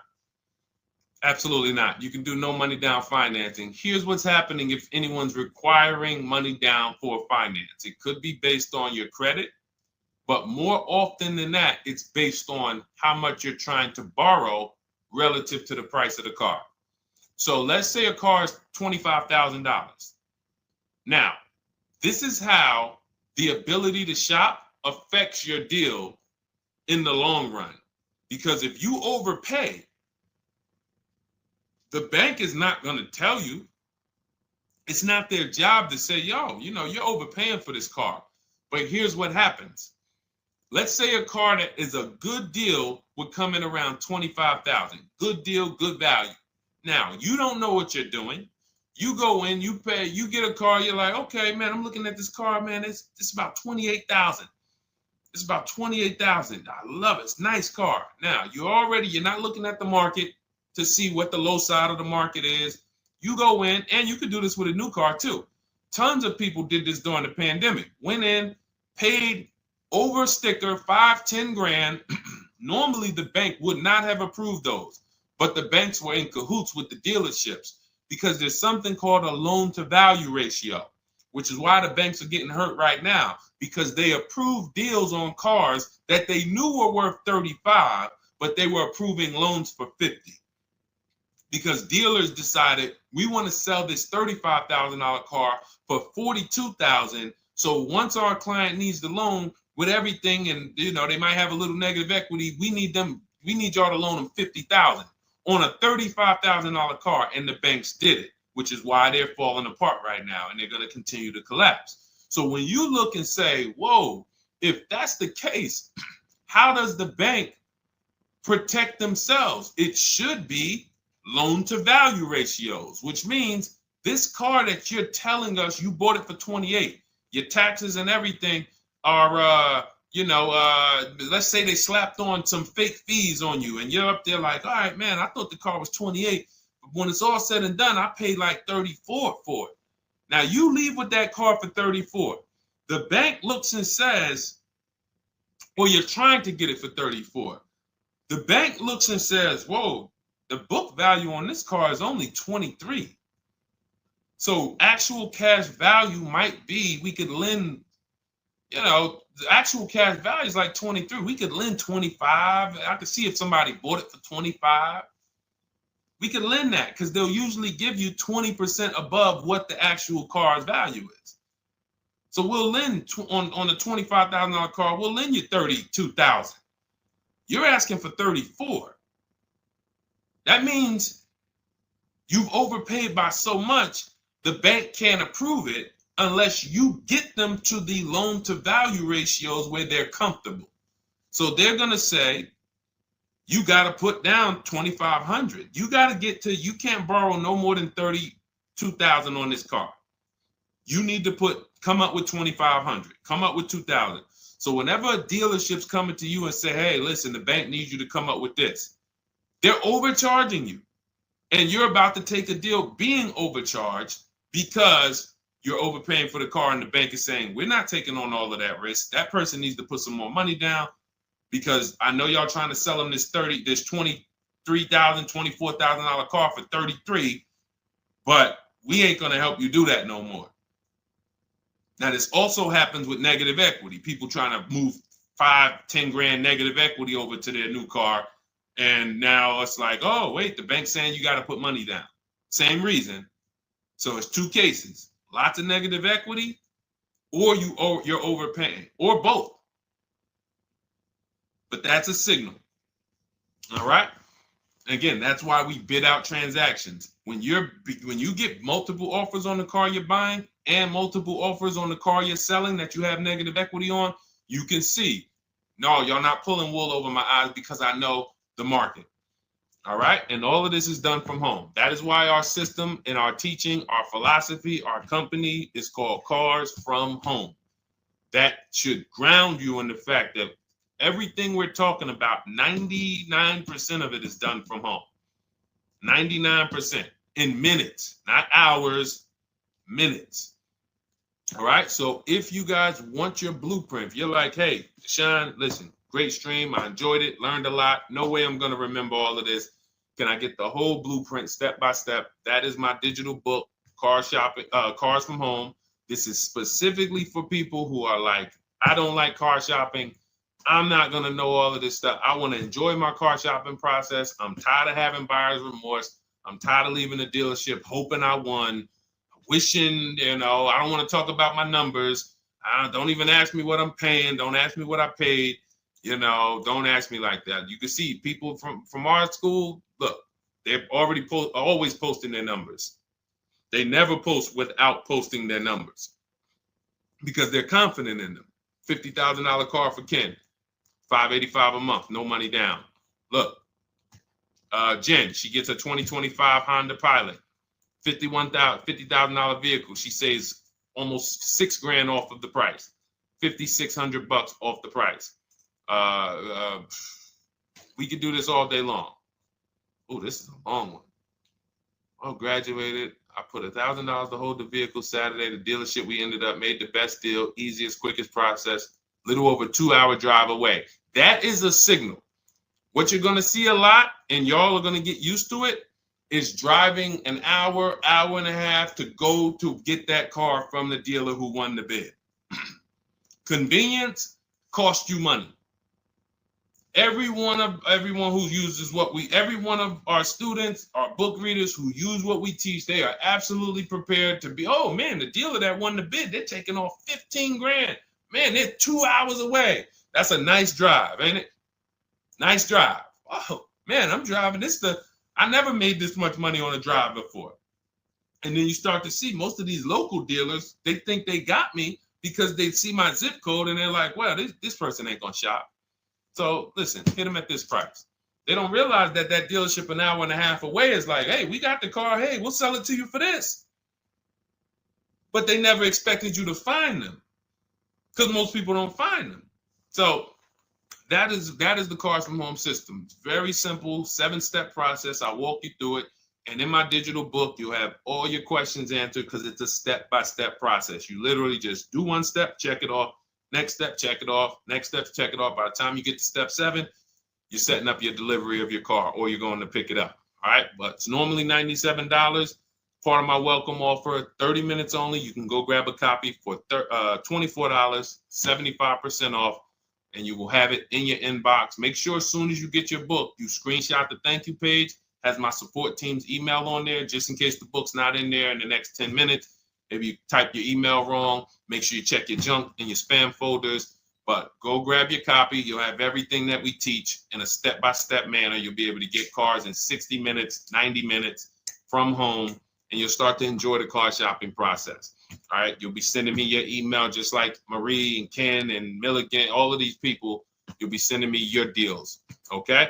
And for those of you, you have a different learning style, you can look into, you've been seeing us sharing a lot of these Facebook posts from our group. Our Cars from Home Shop with Deshone program is video checklist instead of book checklist. So if you're like, I'd rather have some, 3 to 5 minute videos that I can watch and walk me through the steps, that's our Cars from Home Shop with Deshone program. We have our private Facebook group where you got 1,600 people that have come before you. They're always answering questions. I'm in there 4 or 5 days a week. And then we do 2 coaching calls a month, first and third Wednesday. We actually got one shortly we're going to have. And, you get hands-on guidance. So that's hands-on, and some of you might like us to totally shop for you. That's going to depend on if you qualify. I would rather teach you to fish. The only reason we created Done For You is really for the wealthy people. I don't want you paying us to go shop for you. I would rather teach you to fish. But I know there are people who your time is so valuable, whether it's the money you make per hour. I could show you how to do this in 60, 90 minutes, 2 hours, but you would still say, I'd rather you guys do that. I got money to make. I'd rather be with my family. I want to be doing other stuff. Here, I pay for services that I believe in. That's why we created Cars from Home Done For You. I would much rather all of you learn to fish so that you can do this over and over and over again. Teach your kids, teach your family, teach your cousins, teach your neighbors, so that everyone knows how to do this Cars from Home shopping process. Okay? But if you're in that category, in that class where you're like, Deshone, no, I'm that person, then you book a call with our team and see if we can help you with Cars from Home Done For You. All right, so that's our stream for today. We will be back. Lady V, I talked about the updates. I think you asked that question and then you jumped off the stream. So just watch the replay and you'll see there's new videos coming to day 5. The 25 to 5 process is being updated. So just as soon as you asked that, we talked about that for maybe about 5 minutes on here. I guess you jumped off. But yes, we'll be back tomorrow, Thursday, noon Eastern time. Meet us here with your questions, and we look forward to it. We'll be rebroadcasting this for those who didn't catch the whole show. We'll be replaying this throughout the rest of the day, and I'll see y'all tomorrow. Thank you. Thanks, D.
All right, welcome to Car Shopping Mistakes Live. This is our Monday, May 12th episode. We are live Monday through Thursday from 12 to about 1:30.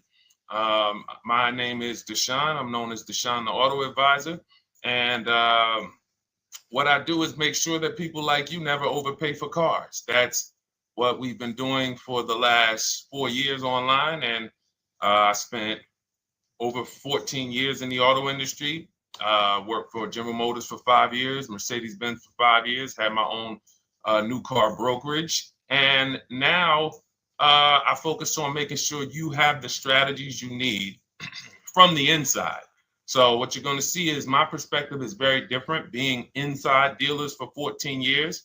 And so you can feel free to start typing your questions. Again, we are live every Monday through Thursday. You can mark your calendar so you don't miss a show at 12 noon Eastern time. And no question is off limits. There's really nothing that I think is going to catch me off guard. So, feel free to start throwing your questions out. First of all, who's shopping for a car? If you're shopping now, or you will be shopping in the next 6 months, type me in the comments. Who's shopping or will be shopping in the next 6 months? Because what you're going to see is you don't want to wait. A big part of what I teach is making sure you're positioned to get great deals, which is not waiting until it's an emergency. Now, sometimes you have an emergency, your car is totaled, your car was stolen, you have less than 30 days with your rental car and you have to get a car. That's different. But we don't want to go into a $30,000, $50,000, $100,000 transaction waiting to the last minute. So who's shopping for a car? Let us know in the chat. Let me know. Hey, yours truly. Great to see you. Great to see you on YouTube. We are live on 4 platforms: YouTube, Instagram, Facebook, and TikTok. So I have my man Dolan, the best moderator in the world, bringing your questions in. So no matter what platform you're on, you can start typing your questions. Now, this whole stream is going to be sponsored by my new digital book. It's called Cars from Home. 7 steps to saving time, money, and avoiding dealerships. It's already 5-star rated. If you look on goodreads.com, thank you to everyone who has reviewed the book. You've sent me your stories. You sent me your testimonials. You sent me your deals. Continue to do that. I love getting those emails. It makes a big difference. People like Marie, she got 13,000 off using the book, using the steps. It's a simple do-it-yourself blueprint to really, really maximizing all the money in your car deals. And you can get a copy for the next 2 hours for 75% off. It's normally $97, but as part of our book launch special, you got your copy for 75% off, $24. So you can go to my TikTok bio, Instagram bio, the YouTube comments, or the Facebook comments. We have a link for you, and you can grab your book. You won't leave the stream. And you can come on back. Feel free to ask as many questions as your heart desires. All right. Good to see you, Nikki. Happy Monday. Great to see you. All right. So, okay, Dolan, let's start bringing in the first question. I want to check in on Instagram. And yours truly on YouTube asks, which fees can be negotiated on an offer for a used car? Great question. There's only 3 legitimate fees on every car when you're purchasing it pre-owned. Doc fee. Some people, you'll hear people say, oh, doc fees are made up fee. It's a legitimate fee. In fact, when you look on the purchase order, which is that long form after you get your car, you'll see it's oftentimes it's printed on there. So is it all profit for the dealership? Yes, it is. But it also is legitimate. Your DMV fees, plates, license, registration, and your taxes. So those are the legitimate fees. Now, what are not legitimate fees? Anything that's not those 3. The prep fee, the marketing fee, the service plan, internet fee. All of these things are absolutely made up. Absolutely made up. Now, what you're seeing now is you'll see, and this is why you never want to go into the dealership looking for a car that you didn't see online first. Online is where we create the competition. Once you're there, we've lost our leverage. That's why everything we teach is called Cars from Home. 99% of your transaction can and should be done from home, where you can see that fine print, where you can actually, you can see the dealers who don't have the fake fees before you get out there and waste your time with the ones who do. So you'll see all types of made up fees. Now, what is also being made up, let's go a little deeper on this, is the people, all right, if I put a mandatory service plan on my car, there's value there. It's not like the internet fee, which is just a ripoff, or or the prep fee, which is just a ripoff. There's a service plan built in. Okay, then we have to determine if there's value there for us. There's a key replacement built in. But here's how I would like you to think, yours truly, and anyone who's in a similar situation. You'll be shopping. Anyone who'll be shopping for a used car, type the letter U. I want to drop a couple things for you to keep in mind and lock in. If you're going to be shopping for a pre-owned car, type the letter U. So yours truly, when we're looking at cars, what we want to do is we want to see. Oh, sorry, hold on. I'm just. Oh, thank you to everyone who shared this broadcast with a friend. I appreciate it. If everyone shares with one friend, we'll change the auto industry in less than a year.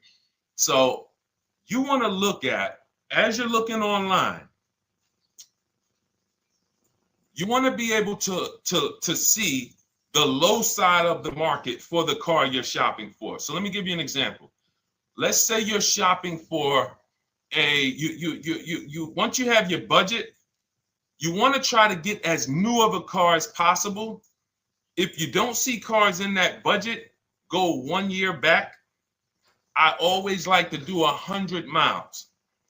You don't want to just do this neighborhood shopping, because here's again, and again, as someone who's been in dealerships or who was in dealerships for 14 years, I can never be in dealerships now. No dealership I wouldn't want to work in a dealership, but there's no person who could tell you guys the unfiltered truth and be in a dealership. They're going to get fired. So, but here's what you'll see. The total cost is what matters relative to how much the car was when it was brand new.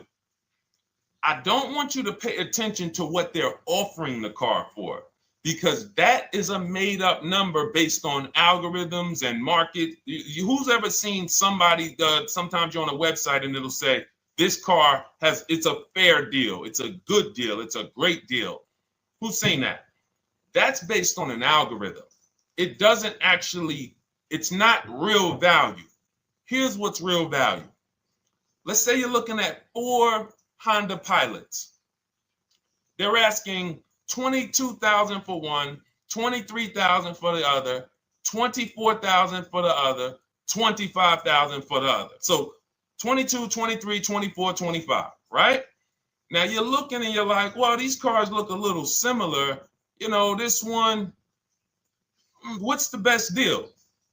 Once you get the new window sticker of that Honda Pilot, you'll see one of these Honda Pilots was $45,000 when it was new.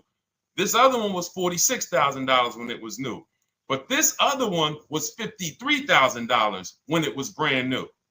And that's the one that's actually giving me the biggest discount. That's the value. Without knowing the original price of that car, we can't determine what value we're getting in the price they're offering us. And when we don't do this, we make this mistake. We end up doing what some people did during the pandemic. They paid the same price for pre-owned cars as they were when they were new.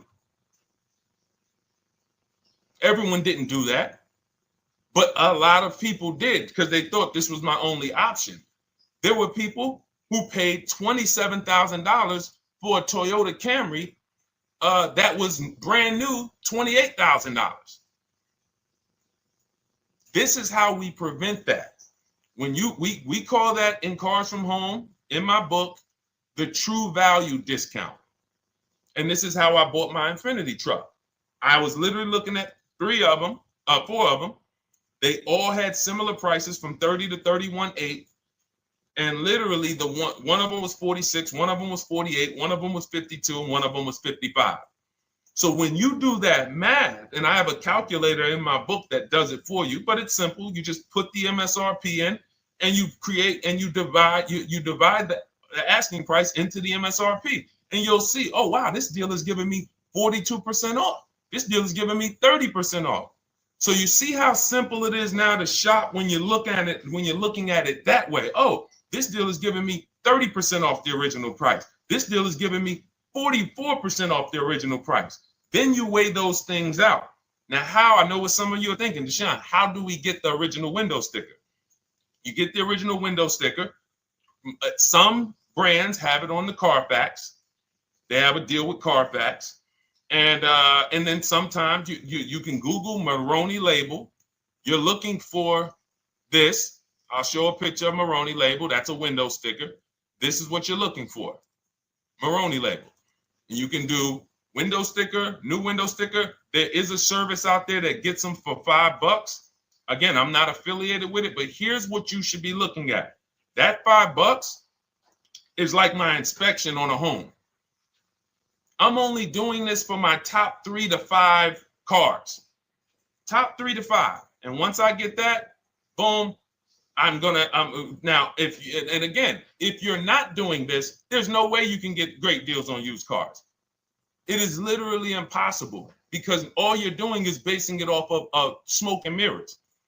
So I'm here to tear back, to reveal this whole industry is smoke and mirrors. It's all about psychology, and it's not about you winning. It's about dealers making you think you won. Hold up. Wait. Wings Buff on Instagram said the audio is not working. I smell sabotage towards you. Let me know if the audio is not coming through clear. Let me know, and we'll try to adjust it. I don't know. Yes, exactly, Amanda. It's called real value. Real value. We call it the true value discount. That's what it's called. So it's biggest discount from the original price. So when you're out looking for pre-owned cars, your only mission is to look at, you can ask the dealer sometimes, hey, you got the original price of the car? Again, you don't buy a new car without it. Thanks, Creole Queen. I appreciate it. She said on TikTok, we're fine on TikTok. I don't know why it may be coming through different on Instagram, but maybe log out, log back in, and let us know if it's something that is just coming through on Instagram. But you'll see the difference. Type $signs if y'all understand that before we move on, because we got a lot more questions coming in. But without getting the new car price of the used car, it's impossible. We can make up a price. We can literally just make up a price. Oh, we're asking $32,000 for the car. How do you know that's a good price? But when you know, oh, that car was originally $61,000, they're asking $32,000 for it. Oh, I saw another one over here. They're asking $30,000, but the original price was $50,000. It's not a good, you get what I'm saying? Lower price, which is what most people flock to. Oh, this one over here is $1,000 less. But that $1,000 less is getting you $8,000 less vehicle. Okay? Type $signs. All right, yours truly said she's good. Did y'all get that? Y'all getting this? Let me know if y'all getting this. All right. Thanks, Sweet Now. All right. We are live. This is our Monday, May 12th show. We do these shows Monday through Thursday, 12 noon to about 1:30 p.m. Eastern time. So we'll also rebroadcast the replay throughout the day. So if you couldn't catch it live, definitely catch the replay, and you'll be able to catch up on anything you missed. EJ, great to see you on Facebook. How do I buy a Tesla since they only are online and at one price? Great question. You don't negotiate with Teslas because they are actually one price. So when you look at a Tesla, you're actually looking at something none of the car dealers do, but they want to make you think they do it. One price, which means when you come into a Tesla in New Jersey, same price in California, same price in Florida, same price in North Dakota. Every other brand, every single car is individually owned and operated. Every car dealership. And, I remember like somebody came on the show and said, oh, Nissan is overpriced. I said, no, whatever Nissan dealer you went to was overpriced. There's another one probably 10 miles away. There's another one 15 miles away. There's probably 8 more of them within 25 or 30 miles. When they can make you think, oh, we're all the same, they got you. Big mistake. Very expensive mistake. Thinking every dealer is the same. They're all different. Even the ones that are owned by the same people most times are still in some competition with each other. But Tesla, unless you're buying a pre-owned one price, no matter where you go, no negotiation. That's what it is. No other brand is like that, though. Go ahead, Dolan. Next question. Good to see you, Nia. Good to see you, Chantel Davis. Vanessa, good to see you, Maze of Empathy. Jonas checking in on TikTok. Great to see everybody checking in. Yes, exactly.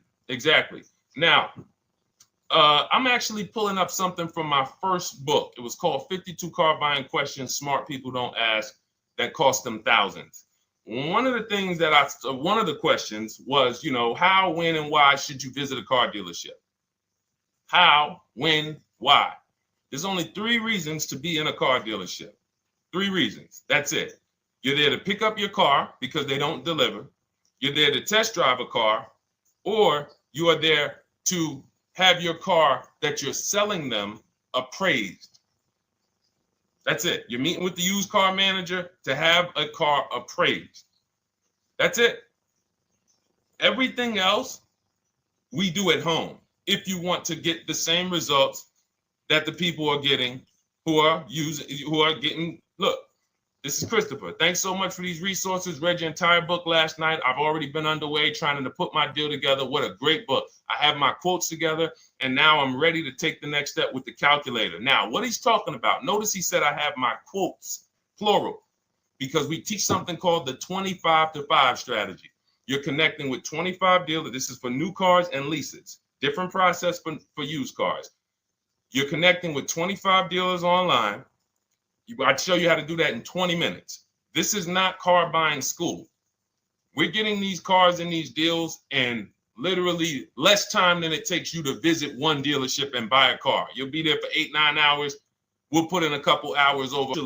You'll be able to be as quick as me. Maybe 90 minutes is going to take me. You'll get their attention. You're using the internet to create a competition. They've been playing. Other dealers telling me it's $340. That's when you know you did it right. And here's how you know you've done it right. If you don't see a $3,000 to $5,000 spread from your best offer, which we call the 20% dealers, to the worst offer, you didn't shop correctly. People all around the country, we've been helping people since 2021. In fact, during the pandemic, we had people really killing it because they were selling their cars for $7,000, $12,000 more, putting that equity in their bank, doing leases, no money down. So it was a phenomenal time for people who had cars to replace and cars. So it doesn't matter the market. But until you actually do it, it's harder for you to believe it. You get what I'm saying? It's harder for you to believe, wait, you mean 8 out of 10 dealers are overpriced? 8 out of 10. That's why you must get 5 offers for you to see, wow.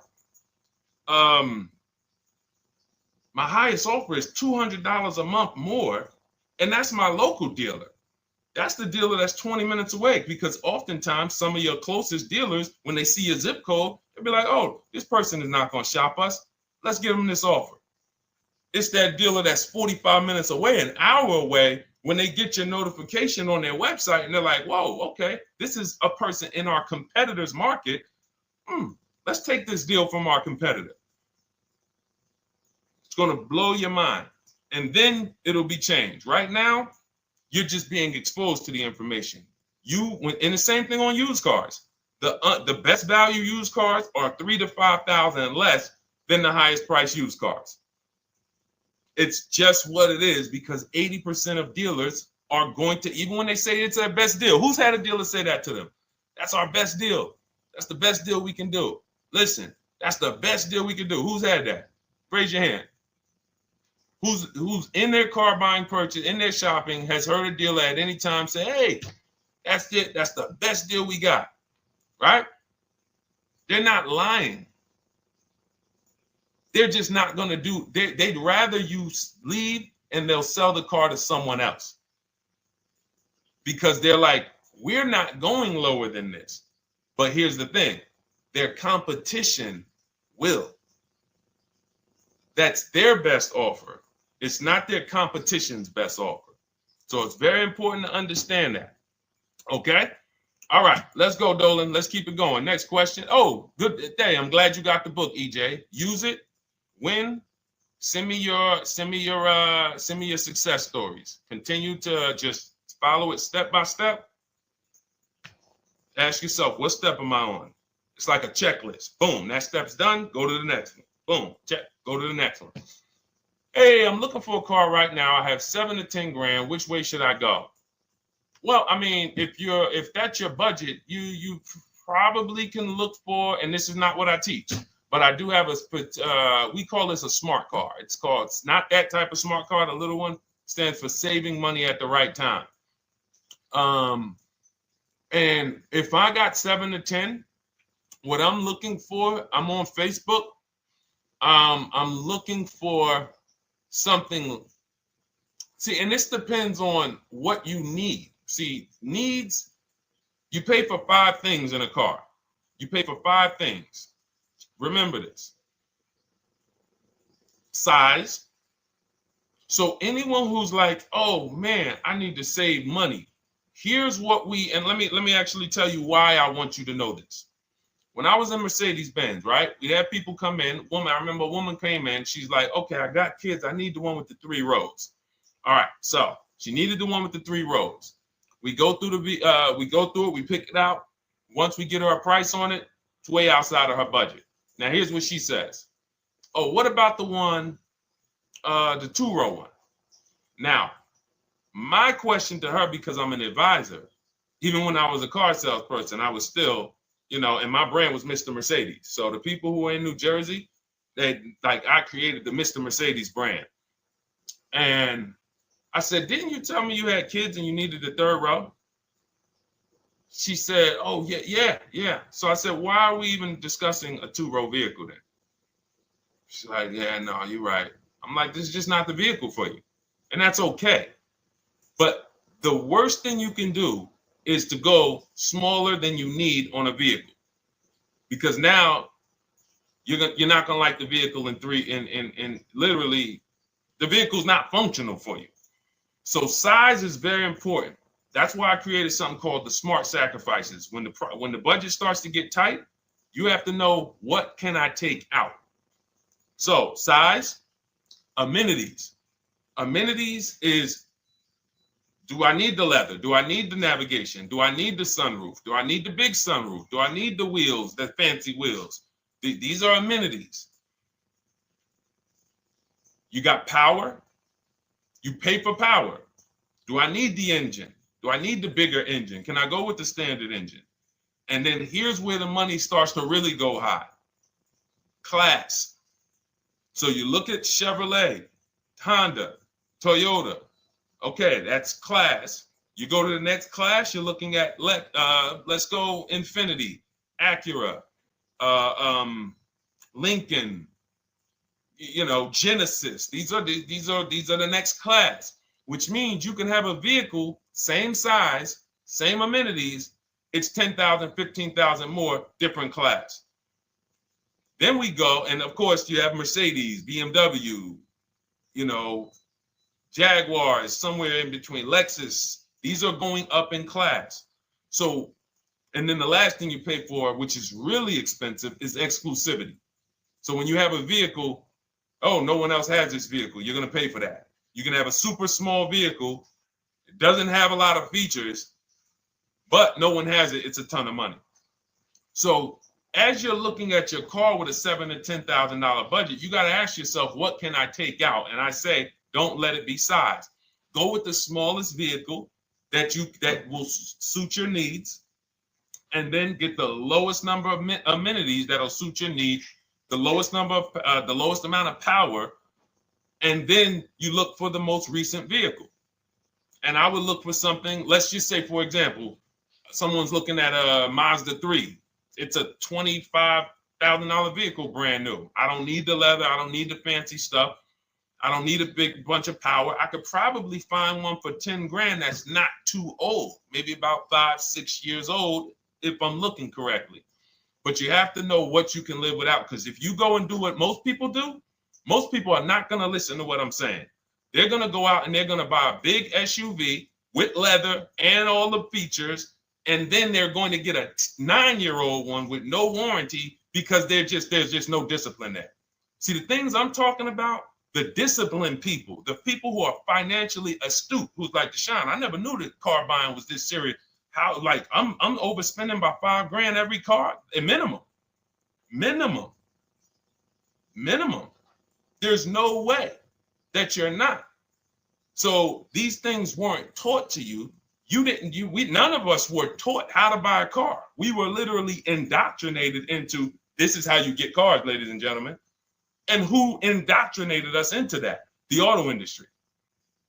The auto industry. No one told us, oh, create competition, shop for cars like you shop for other things online. There is an internet, no one taught us that. So you have to say to yourself, all right, boom, I got to unlearn so that I can relearn the new way to make sure every time I get a car that I love and I get the most for my money, which is not what most people are doing out here. There's blood in these streets. You hear people, oh, there's no cars, there's no deals. They're walking in the dealer saying this stuff. Like, you're going into a person who wants to sell you something and giving them all the strategy, all the ammunition to sell you, raise the price. Hey, man, I've been looking for this car. Not many people has it. Cha-ching. Thank you for telling me that. Oh, man, the tariffs are coming too, right? I hear the tariffs are coming, so things are getting more expensive, right? Yep, absolutely. Yes, they are, Mr. Customer. Thanks for saying all of this stuff. That's how most people buy cars. That's why the auto industry is just printing money on the public. So you got to change your behavior, and that's what we do here. And it's easy, and it's fun. You look at the people. Look, and we'll take some more questions because I see we got one that just came from Nurse Gregory. I got you on TikTok. So this is our Monday, May 12th live show. So we are live. You can feel free to type your question. We rebroadcast this show throughout the day, but we are live every Monday through Thursday at 12. So, but look, when you look at the confidence from Brian. Look, just finalized my deal. First ever lease using your system. 2025 Honda HR-V Sport, $30,000 MSRP, $395 a month, 1.2 ratio. That means he understands how to value leases when he's putting his ratio. 12,000 miles, 36,000 miles, 36 months, no money down. Initial quote was $434. Then he used our calculator, and the counter offer came down to $394. Listen to the confidence. Look, I bought your book, use your system, just closed my deal, have positive results to report. A caveat is I wanted a newly released 2026 Genesis, not even out yet, GB70. And there are no incentives. I could have gotten incentives on the 2025. However, I wanted the 2026, was willing to pay. I reached out to 20 dealers. We show you how to reach out to 25, but on a Genesis, may not have been as many dealers because it's more of a luxury brand. They haven't built as many dealers for Genesis yet. He says he received 9 offers. Look, that's how we know when you're doing it right. 5 offers, 9 offers, 7 offers. How many offers do you get? Thanks, y'all, for running those likes up on TikTok. Could y'all just keep double tapping the screen every time you hear something you like? You're going to see those likes continue to run up. See, this is it. I'm happy with this. Look, he gets an $815 a month payment on a $58,000 vehicle, 1.4. Now, again, 1.4 is incredible value when you add up those payments relative to the MSRP and taxes. Our goal with leases is to be under 1.5%. Now, I know for a fact he could have gotten about 1.2 on a 2025 Genesis because I just saw a person who's using our system get that. Phenomenal deal.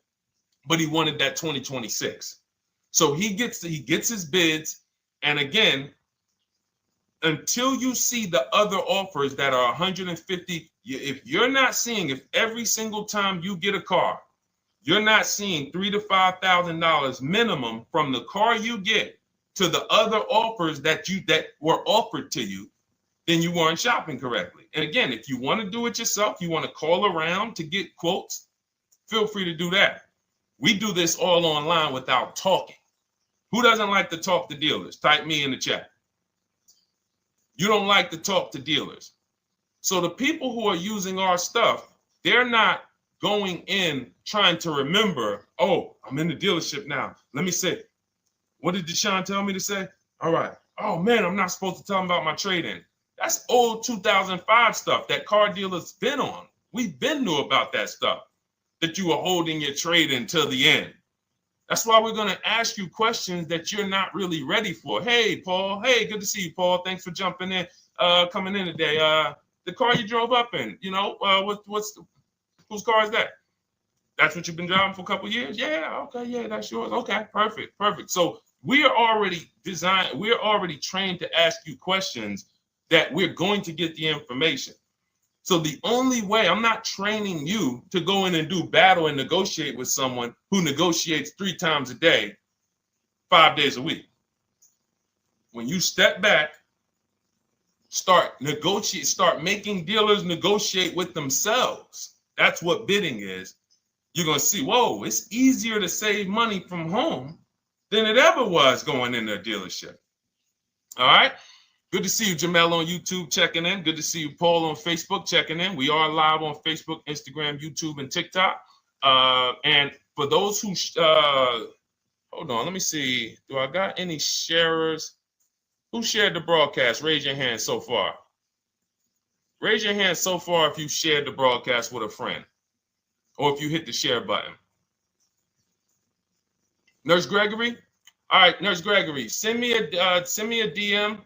You got a free copy of my book.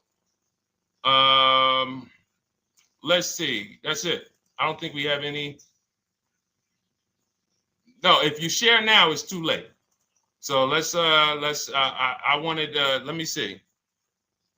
Because Nurse Gregory, you have been on the show for a little minute. See, I do that stuff every now and then. I do that stuff every now and then.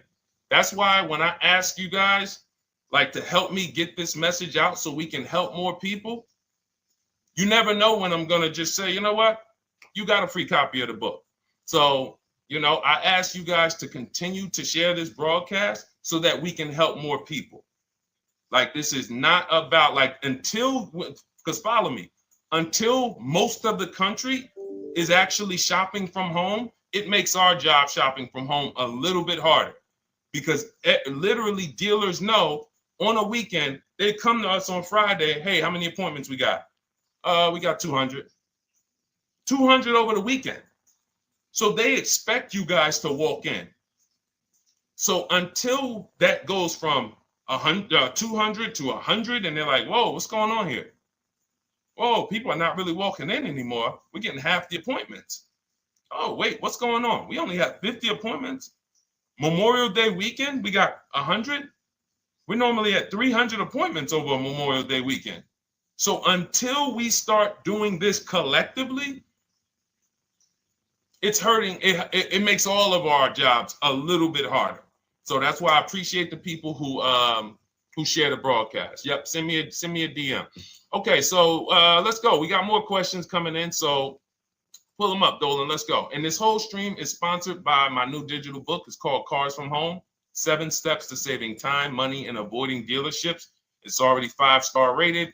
And, you know, I'm reading a couple of the testimonials. Thank you to the people on Goodreads who reviewed that book. Thank you so much. And it's normally $97, but as part of our welcome offer, you can get yours for $24. That's 75% off. You can go to my TikTok bio. It's only for 2 hours. So once that 2-hour timer goes to 0, price does go back up to $97. So head to my TikTok bio, the Instagram bio, YouTube comments, or the Facebook comments. Grab yours for $24. Save you 75%, and just use it. It's a step-by-step blueprint checklist to dominating the car market. Okay? And someone remind me to talk about the 3 pillars of great car deals before I end the show. Please, the 3 pillars of great car deals. We got about another 45 minutes, but remind me before we end the show. If you don't operate with the 3 pillars, there's no way you can get a great car deal. And I know this sounds like bad news, but I can't get you the good news. I'm like a financial doctor, and we have financial cancer when it comes to cars. So it's not a pleasant thing, but we can get you to the other side. You're losing a ton of money. You're losing equity. You don't even know you can sell cars without the title that you haven't paid off yet. You don't know you can sell leases. All of this stuff is costing you thousands and thousands of dollars, but we can get you to the other side. Third, so nowadays, it's always better to just buy new, especially if you plan on keeping the car long term. No, absolutely not. If I'm keeping the car long term, there's something. So step 1 in our book is called the 8-year rule. It's the 8-year rule. Who's always wanted to know what's better, buying or leasing? Type me if you've always been like, Deshone, I hear about buying, I hear about leasing. When is it better? When is it better to buy? When is it better to lease? Who's had that question? We have an anchor called the 8-year rule, which answers the question.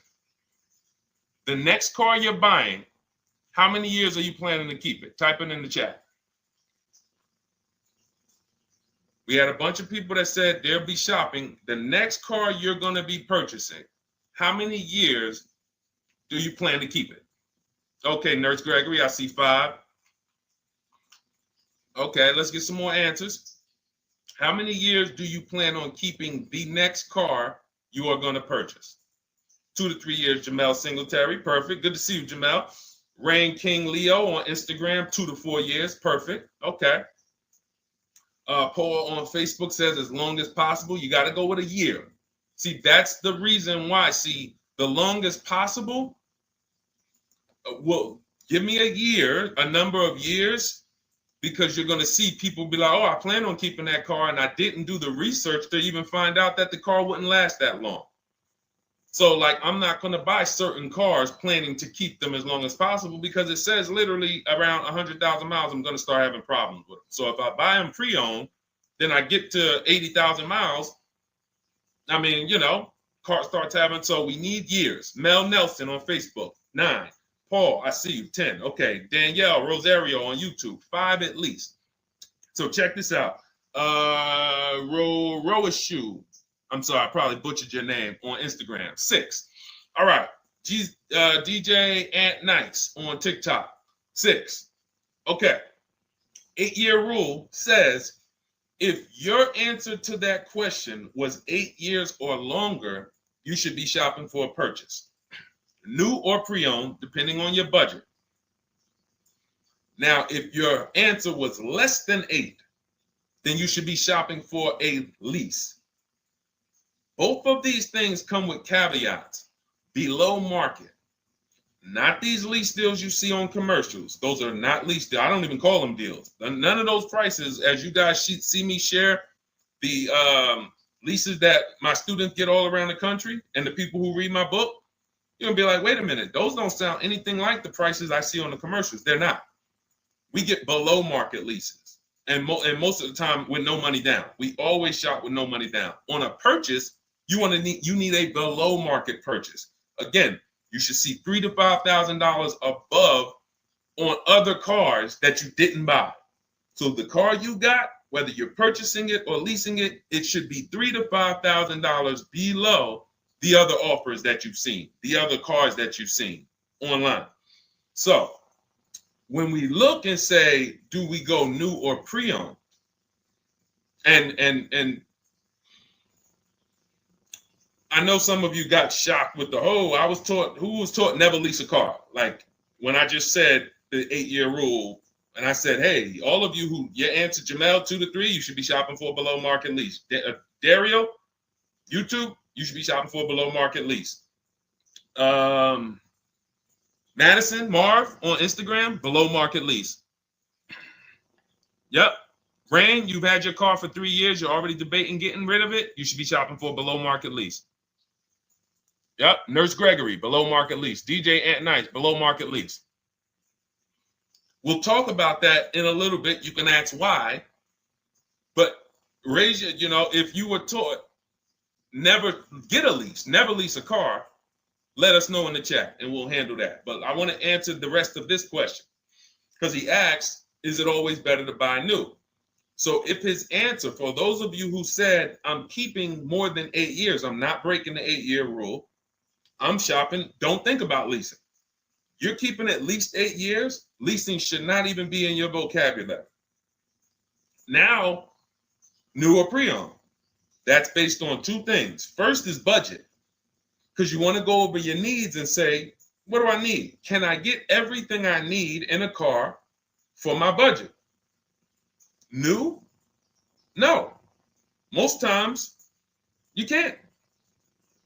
So if you have a large budget and you're like, Deshone, I could actually go new or pre-owned.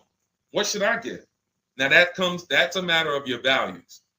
The values say, I've had two groups of people, long-term people. When I was in dealerships, some of you know I was with Mercedes for 5 years, General Motors for 5 years. I've been in the auto industry for 14 years. People would say, Deshone, man, I only get a new car. I'm like, yeah, I only get a new car every 10 years. That's why I get my new car. I'm going to treat myself. That's values. Now, some people say, well, I could afford both, but you know what? I want to knock 20, 30, 40% off the price. That's values. So it's a matter of your values. If you can afford both. But no, there's no one size fits all formula. That's what got you guys in trouble.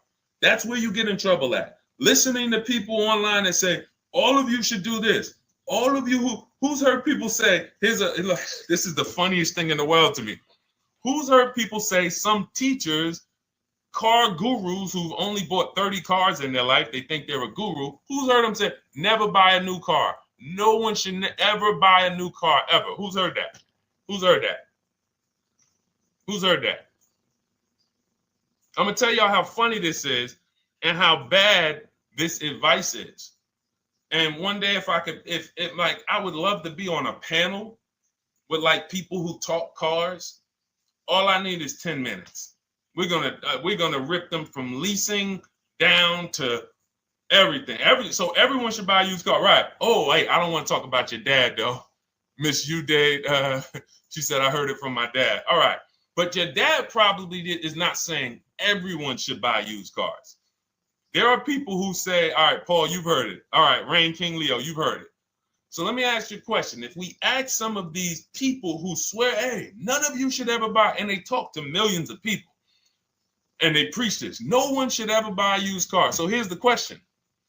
How do the cars become used if no one should buy a pre-owned car? If no one should buy a new car, rather, how do the cars become used? So let's just say you could snap your fingers. So if you had it your way, no one would buy a used car. No one would ever buy a used car, ever. So you snap your fingers, that would be your wish, right? Yes, exactly. So how do the cars become used then? So if something that you're suggesting could not get 100% market penetration, it's not a good idea. It's not realistic. There are people who should be leasing new cars below market. When you lease a car, you get a brand new car that year, 2025, all the latest and greatest. You're the first driver, unless you get a demo, which has maybe, it's a couple months old, within a couple thousand miles. But other than that, it's a new car. That's what you're leasing. Got to get multiple offers or they're going to overcharge you. You'll go in, you try to go in and, hey, work me up a lease deal. You'll be like, whoa. This doesn't sound like what Deshone said those leases, but that's got to say because we don't go into dealerships to get lease prices. We stay at home and get multiple prices from home. You're walking into an 80% dealer.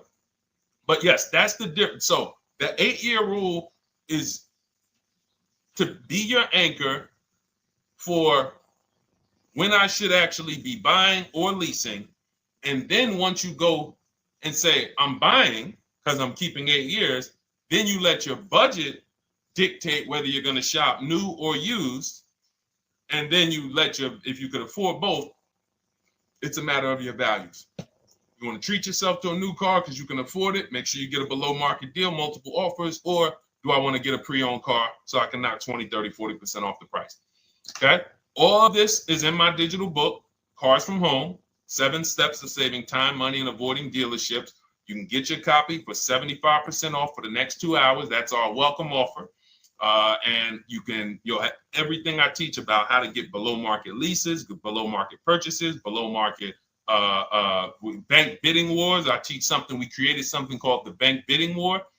For those of you who are going to need a loan, where do you get your loan from? Some of you say the dealer. Some of you say, oh, I get it from my credit union. Some of you say, oh, I get it from my bank. This needs to be a bid, because whenever you're doing it like that, you don't know. How do you know for sure that that was the best interest rate you could have got? 2 points on a loan could be $2,000. 2 points. So if somebody said, oh, I'm paying 6.9, but you could have got 4.9, literally thousands of dollars. So, and again, that goes into the 3 pillars of great car deals. We haven't discussed that yet. We'll do that before the end of the show. All right, let's go.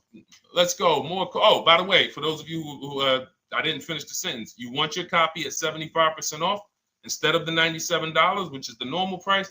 You get it for $24. Head to my TikTok bio. There's a link there. Click it, and then head to my Instagram bio. There's a link there, and then we have a comment in the Facebook and YouTube comments for you to grab your copy for 75% off. Once it's 2 hours expires, goes back up to $97, and it's still worth every penny, because as you can see, Marie used it and she saved $13,000. So what's her return on the investment of $24? Just wanted to reach out, say thank you. Using your guide, which is the book, I saved over $13,000 off MSRP, got my payment to be hundreds lower per month and maintenance included, no money down. Just wanted to say thank you. Keep sending me these emails, y'all. I love bringing these emails onto the show. Like our world, that what we do with these cars it's a whole different world. Like that's a great show, but it's also our life. Like different, it's a different world. We operate in a different world. I got a lot of books on my shelf here. I cannot tell you books that actually give me ROI like Cars from Home. Like she bought a $24 book, even she might have got it for $97, and she saved $13,000 on one transaction. What about her? What about her significant other if she has one? What about her children? What about her family and her household? What about when her mom or dad needs a car? It's endless ROI for one investment. Okay. So shout out to everybody that got their copy. Please keep sending me your emails. I love getting them. Let's go, Dolan. Next question. Awesome, DJ and Nice. You're gonna love it. Like, let me just say this one thing. Keep Dario's Dario from YouTube. Keep his question up. But I want to say this to you, DJ and Nice. My niece, she's 20. Some of you heard me talk about her on earlier streams. She told me, listen, Uncle, when she asked me, what should I do? I said, I knew she's not keeping the car 8 years. I asked her because there are some young people who just are not into cars. Like they will literally drive one car long term. But typically in your 20s, things are changing, jobs are changing, families changing. Your needs for the car may change. So I'm like, listen, 8-year rules. You should be shopping for a lease. You're going to save way more money. Most people go out there and they'll tell you, go buy a used car, and they'll put you in a used car, $300-400, $15,000 is only, that's $300 a month. They'll go and put you in a, $400 payment, $20,000 used car, $18,000 used car. You barely got a warranty. Maybe you got no warranty. So in a year, 2 years, you better have a tow truck on speed dial, just so, you never know. You get what I'm saying? Not saying it's a bad car. Used cars, 5-year-old, 6-year-old, no warranty. You better have roadside assistance. So I said, let's do this. Pick a new car, go drive one, pick one under $30,000. Because she said, I would like my payment to be like, under $350. I'm like, all right. She's got her credit to where it needs to be. This is why we should have our young people with their first credit card early, or as a what's the term? It's slipping my mind. When we add our young our people to our account as parents, authorized user. And so she goes out, she drives the Hyundai Sonata. I said, okay, perfect. She said, I like the car. We get her offers. We started getting offers for her Thursday. By Saturday morning, her best offer was $338. We sent out counter offers. because I have a counter offer calculator in my book. So when we get the offers, this stuff takes you minutes. Again, I'm not inviting anyone to college to be a car salesman. I'm inviting you to a system that will help you get cars in 90 minutes. So we get her offers. We send out the counter offer. We're probably going to land somewhere around because she only needs 10,000 miles. She's probably going to be about 295. 295. Brand new car, 2025, $26,000 car. And so compare that. You get what I'm saying? So when you say DJ, and that was my experience. When I worked for General Motors, I went and leased my Pontiac. My boss is the one who showed me how to do it. I didn't even understand leasing. I was 22. He said, listen, even though I was selling leases, I was just a number. Most car salesmen are this. Y'all, this sound familiar? All right, that's what you want, sir? You like the car? Is this the color? Okay, let me go get the numbers from my manager. You get what I'm saying? They don't understand the numbers, and that's how I was at 22. I didn't understand the numbers until I got hired at Ray Katina, and Ray Katina, all his salespeople are finance managers too. So that's where I learned the numbers. But before that, I didn't know how this thing worked. But anyway, I'm leasing my first car, $256 a month, Pontiac G6. Brand new car. My other friends out here, they driving other cars, $400, $500 payments. Used cars. So you're going to love it. Like the money is it stays in your bank account, which is our goal. All right, Dario, let's get to you, my man. I'm about to finance my first car at 23 years old with a 769 credit score. Wow. I guess I should have read that question before I just went off on that whole story about my niece and everything. Let's look at Dario's answer to the 8-year rule.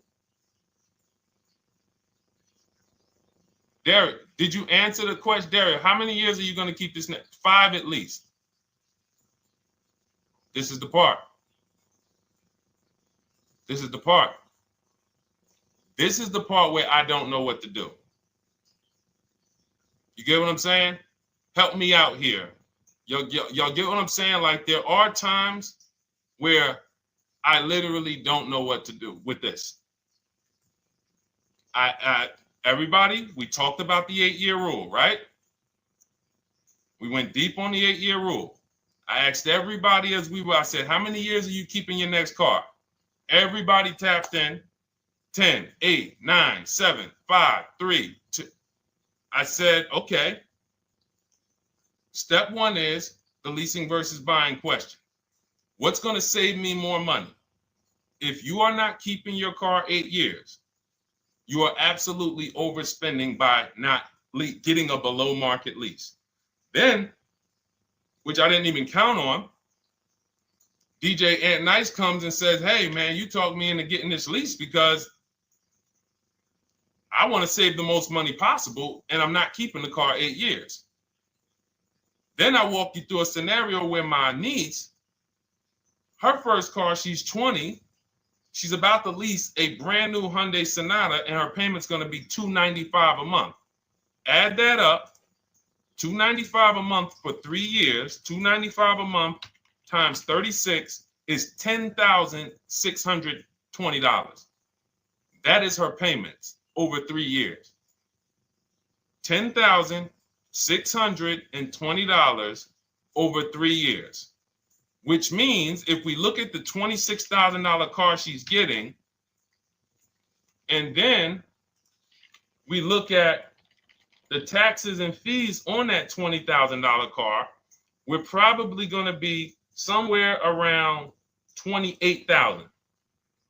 Oh, I'm sorry. I'm wrong, y'all. I just pulled up the MSRPs on that car she's getting.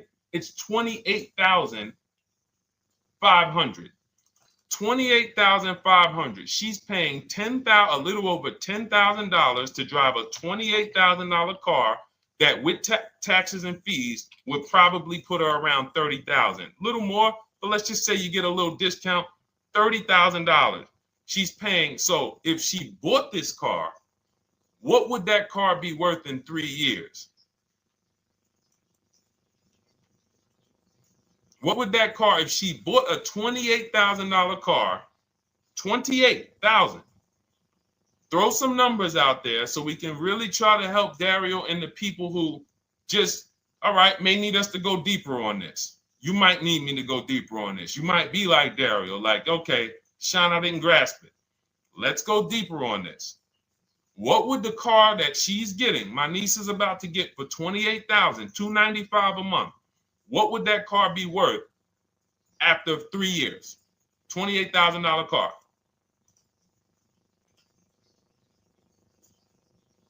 KJ Wonder, it's in the bio. Just click that link in the bio and you'll see a link that says $24 welcome special. Go grab it and come on back to the stream.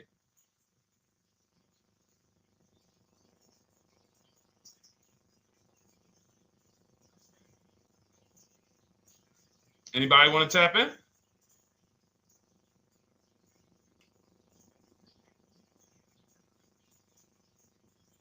Thank you, DJ and Nice. I don't think that's right. So a $28,000 car after 3 years is worth 23? No. That's not after 3 years. That's probably like 1 year. After 1 year, it'll probably be worth 23. 15K depending on the brand. Paul, I think you're gonna lose more than. I don't know one car that sometimes like I don't know one car that depreciates $8,000 in 3 years.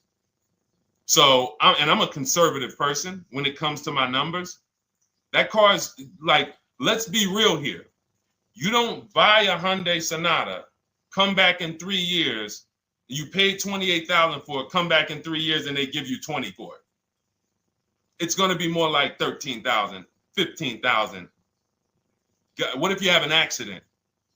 You get what I'm saying?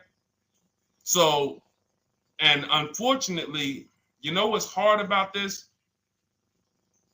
The only people who really understand depreciation and how much cars lose value are people who pay cash. It's very tough for you to see what you're really getting when you're a payment shopper. But as someone who never, listen, people would love to go into a dealership, get a car for $28,000, come back in 3 years and get $20,000, come back in 3 years, get $18,000. I only lost $10,000. That doesn't happen. That's why people come back in 3 years and they're like, that's all I'm getting. So the point is, she's paying $10,000 of depreciation over a 3-year period. That's it. So in order to beat what she's about to get, or people who are getting below market leases, any people who are getting below market leases like we teach, you would have to get at least 20,000 to beat her. You would have to get at least, because she's only spending $10,000 over 3 years. And sold by foreign. Guys, this is really not up for debate. And unfortunately, maybe the pandemic threw you off, because some of you, if that was like your first car you ever replaced, and you went and you got out of that car during the pandemic when every car was worth $7,000 to $12,000 more than it should have been worth. You can't do that today. And we had people right after the pandemic writing me saying, oh, yeah, I'm going to do this, and then I'll go and trade that and get all my money back like I just did before. No. That was a very rare case of limited supply, the supply chain of cars. Now, we might see that again with tariffs. When tariffs come, we might actually see our cars appreciate, because the whole new car market is going to be more expensive. But cars are not, literally the depreciation curve on most cars are 15% the first year, sometimes 20, another 15% the second year, 10%, 5%, and then it gets smaller. Once you get to about 7 years, the depreciation starts to cool off. You're losing 50% of the value in the first 5 years. And if you drive a lot, you're going to lose it quicker. So when we look at paying a small amount of money for a expensive car, that's what leasing is. So there's no, and let's wrap it up like this. If she would have bought this car, this saying, because this is really a leasing versus buying lesson. And I don't know, however deep we need to go on it, that's how much deep we need to go until some people it clicks, because it may not click for everyone. I'm trying to make it as simple as I can, which is why I'm only talking about what's coming out of your bank account. Like, isn't that what we're supposed to care about? But for some reason, some of us are thinking about other things when it comes to cars. We go into somewhere else. So let's look at if she would have bought this same car, the same $28,000 car with taxes and fees, probably about 31 and change. But let's just round it off to 30. What's her car payment, everyone? Those of you who know the rule, every $5,000 is about how much per month on a loan?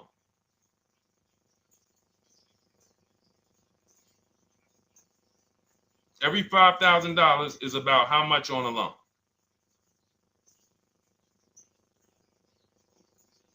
Now, every 5,000, thank you, DJ Ant Nice, you got it, $100. So again, these are videos that I make that, thank God, has been seen hundreds of thousands of times, some of them into the million. Every $5,000 is about $100 per month on a 5-year loan. Yep, you got it, Jamel. So what would this car cost her that was 30? Thank you, Tony, man. It would cost her $600 a month. So the same car that she's leasing for $295 a month would cost her $600 a month if she wanted to purchase it. Now let's throw one more scenario in there.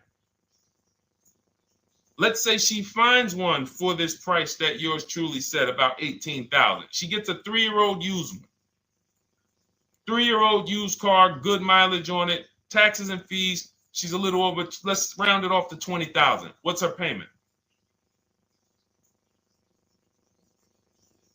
What's her payment for a 3-year-old used version of what she's getting new right now?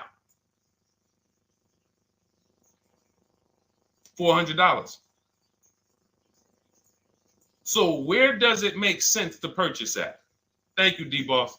On TikTok, we see you. We are live. This is our Monday, May 12th live show. We're live from 12 to about 1:30 Eastern time, Monday through Thursday. Mark your calendars so you don't miss a show. 400. Where does it make sense at? I'm on my 7th lease. Where can you tell me that it makes sense at, unless you're one of the people, like, let's go back to Paul, who's keeping his next car 10 years.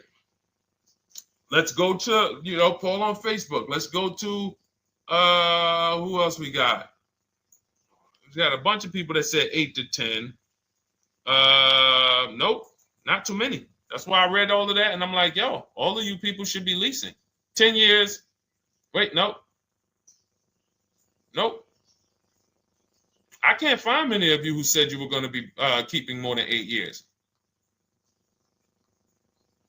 So where does it make sense at? That's 3 scenarios where we took the same exact car that she's about to get for $295 a month, brand new 2025. We said, okay, if she got the same deal on that new car, she'd be paying $600 a month for 5 years. If she took it for a 6-year loan, she'd probably get her payment down to $500, but that's for 6 years. And again, she's not keeping the car that long. So when she goes to replace it, she's probably going to have negative equity in 3 years, like most people. Come back, every single car transaction you do, oh, I'm replacing it. Oh, you got negative equity. Oh, dang, how? This is how. And then we took another scenario of her buying a pre-owned one, and her payment on a 3-year-old one with 1 year left of warranty is higher than her payment on the new one. Where does it make sense? Thank you, Tony, man. It doesn't. It doesn't. Listen, depends on the interest rate and the length of the loan. We always, this is an average interest rate. So it's not going to be, your interest rate isn't moving you from from every $5,000 on a loan being $100 a month to every $5,000 on a loan being, $50 a month. No, it's not the way it works. Good interest rate, maybe every $5,000 is $90, 85 tops. It's not 50, to the point where, and this is how people get in trouble. That's why our people don't get in trouble, because they don't go in thinking, looking at a $20,000 or $30,000 car saying, oh man, I'm gonna get that to $400 a month with no money down.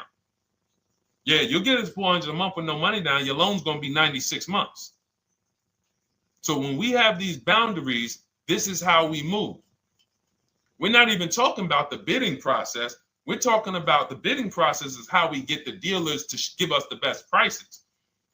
Right now, what we're talking about is structuring our deals. Because if you go out and you get a great deal on a purchase, but you should have leased, you got a bad deal. You got a bad deal.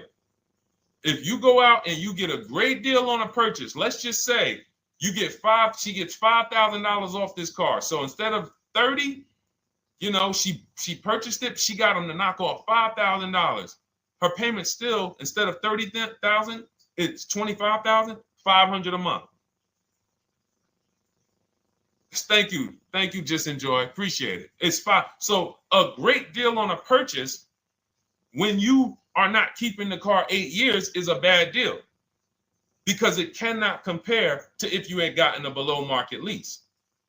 It just doesn't compare. That's why I'm showing you these numbers. I'm a math person. I was in calculus as a junior. I love math. And my goal is to try to make the math simple by just showing y'all, hey, here's 3 scenarios: new car, used car, lease. Here are the numbers: $600 a month, $400 a month for the used car, $295 a month for the lease. But we say we want to save money. We say, oh man, things are getting more expensive. Money's important. But we're still letting old mindsets make us do things that don't serve us, because we were taught that, even though it makes no financial sense. So the hardest thing that I have to do is get you to unlearn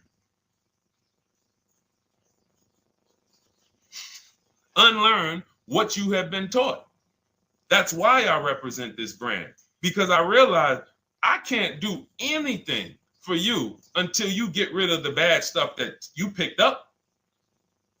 You didn't go to school and you were indoctrinated into, this is how they taught me to get cars, even though it makes no sense. It creates buyer's remorse. You leave the dealership hoping you got a good deal. I hope I did all right. You wouldn't bet a dime on it. If somebody came up to you, hey, would you bet money that you really didn't get a good deal? You would be like, oh no, I wouldn't take that bet. I don't. No, you have no confidence, no guarantees, nothing. And this is what people are still staying in. So when we talk, we're inviting you to the new way. We call it, this is the new way. And so everything that we're talking about, you can get in my literally my video, my step-by-step checklist, Cars from Home, 7 steps to saving time, money, and avoiding dealership. You don't have to worry about trying to remember this. You can literally get it in book form. It's a digital book. You don't have to wait for the mail. And the thing about the digital book is, when something new happens, I update the book. Like a year ago, we had Room in the book. Room went out of business. If you had a physical copy that you had bought, now here I am talking to you about, oh, now guys, you got to get volume 2. No, I just went in, we update the master file, Room's going, process stays the same. So that's the thing. So it's normally $97, but as part of our book launch special, you can get your copy for $24, 75% off. It's a 2-hour only offer. So next 2 hours, if you visited, you'll see the timer. Once it gets to 0, the investment is $97, and it's worth every single penny. The return on that $97 will be incredible. But if you get there before the offer expires, you get yours for $24. So head to my TikTok bio, click that link, my Instagram bio, the YouTube comments, or the Facebook comments. We have a link there for you. Grab your copy for 75% off. All right. All right, Dolan, let's go. We got time for a couple more questions.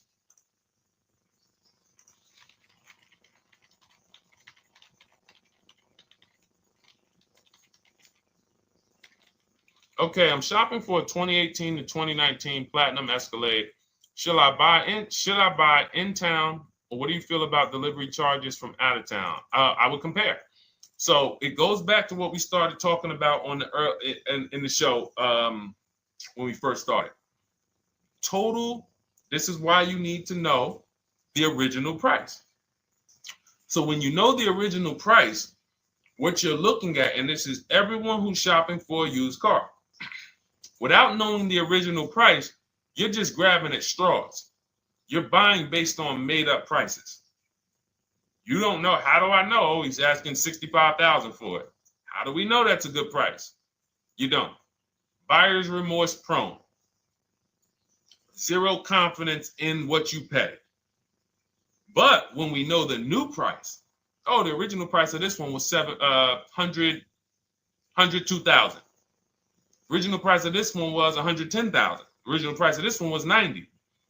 And when we get into more expensive cars, the losses become way more. To whom much is given, much is also required. So the losses on 80, 90,000, 200 Bentleys, Rolls Royces, the losses become multiplied dramatically. So if we knew, okay, this one was originally 102,000, they're offering this for 60. Oh man, they're giving me, 50, they're giving me 45% off. Oh man, this one right here was originally 90,000, but they're offering it to me for, 64. Well, they're only giving me 30% off. So you'll look, without knowing the original price, you're buying the wrong car because you're not buying based on value. You're buying based on made up prices. We think this is a good price in the market, but what is the discount off the new vehicle? That's the only thing. And then you use that and you say, okay, well, this one's giving me 45% off. It has 29,000 miles. This one's giving me 30% off. It only has 15,000 miles, and you can judge more accurately. You can judge accurately when you know real discounts versus nothing. So we must know how to get the new price. I mentioned it. Some brands have a agreement with Carfax. You can get it on the Carfax. Some brands have and some brands you can go to Google and Google the window sticker or the Maroni label, and you can get it that way. And then you'll see some companies that may sell it. But again, I'm never buying a used car without knowing the original price. And anyone who's listening to me and using the Cars from Home system, none of these people, Christy, look, none of these people, Milligan, Courtney, Melissa, Sheree, Ken, none of these people are buying a used car without knowing the price, the original price. That's how they get you. So when we look at what the price is with delivery, we're just factoring that in to the overall. So with the delivery, I'm still getting 42% off the original price. With the delivery, I'm still getting, so you factor all in cost compared to the original MSRP, and that tells you what the good deal is or what is not the good deal. And many of you're going to see, whoa, I've been buying used cars that really don't have, because you're going to pass on a lot of cars. Once you actually start using what we teach, it's an elimination system. It's a sorting process. We weed out the garbage. So a lot of the cars that you would have normally gotten thinking it was the good deal, you're going to see, whoa, if I didn't know this, I would have got that car, because that car is $2,000 less money online. But when I got the original MSRP, I see that this car has $20,000 more equipment in it. MSRP of this car was 105. MSRP of this car is 85. Whoa. And it might not be that dramatic, but sometimes especially on some luxury cars, it will be. It'll be that different. So this is how we gauge value. So when we pull off in the dealership, you see people They send their numbers. You're going to be quick to write me. Man, I can't wait to write Deshone and tell him about this. I can't wait. Man, you're going to be just like all these other people, all these people we show. Rosalie. I can't wait to write him because I am confident in my deal now. Like, whoa, bro, I just got a used car. I got 48% off the original price. Man, confidence. Would you bet money that you couldn't have got a better? No, yeah, I bet money, man. I did my research, man. I stayed at home. I used the internet like you walked me through it. There was no better deal. I had to, and you know how I know? There's a couple signals that I look for. People will say, man, I had to drive an hour and a half to pick this thing up. I'm like, I know you did it right. People want that neighborhood dealer to be, oh, that's my dealer. You own it? No. Somebody did that. Hey, yeah, I work out with a guy at the gym. He came up to me one day. He said, yeah, because I went to my dealer the other day. And, they was telling me. So when I hear this, that just literally is like, oh, you own a dealership? Oh, no. I mean, you mean the dealer that sells you cars and services? Yes. Okay. See, it's just these are not our friends. People inviting their car salesmen to their barbecues. Start making them bid. Watch how quick you see Charlie is not coming to the barbecues anymore.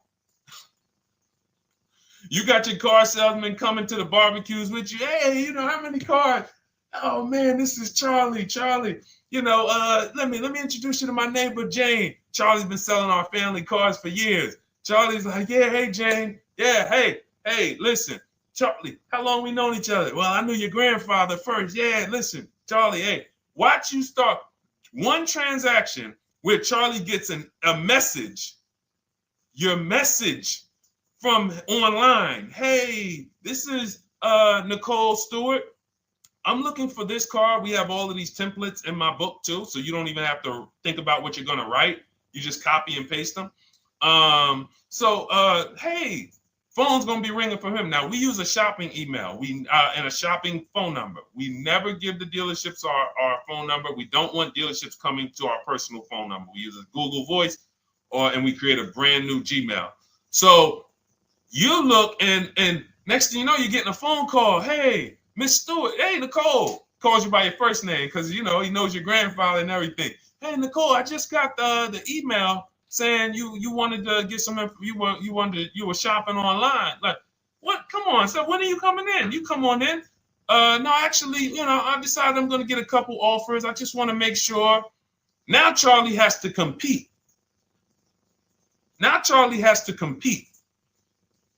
And you're going to see that Charlie doesn't like to compete. He likes to make you think he gives you a great deal. And what you're going to see is Charlie's not going to win that battle all the time. Now, sometimes they'll go to bat and say, listen, I just got to do. But if he works for an 80% dealer, they're not going to let him go low enough to sell the car to you and win the bid. They're not going to let it happen. He can't do it. And then Charlie, that'll be the last barbecue that Charlie came to. Last barbecue. Oh, man. So, wait a minute. Molly, pull up Molly on Facebook's comment.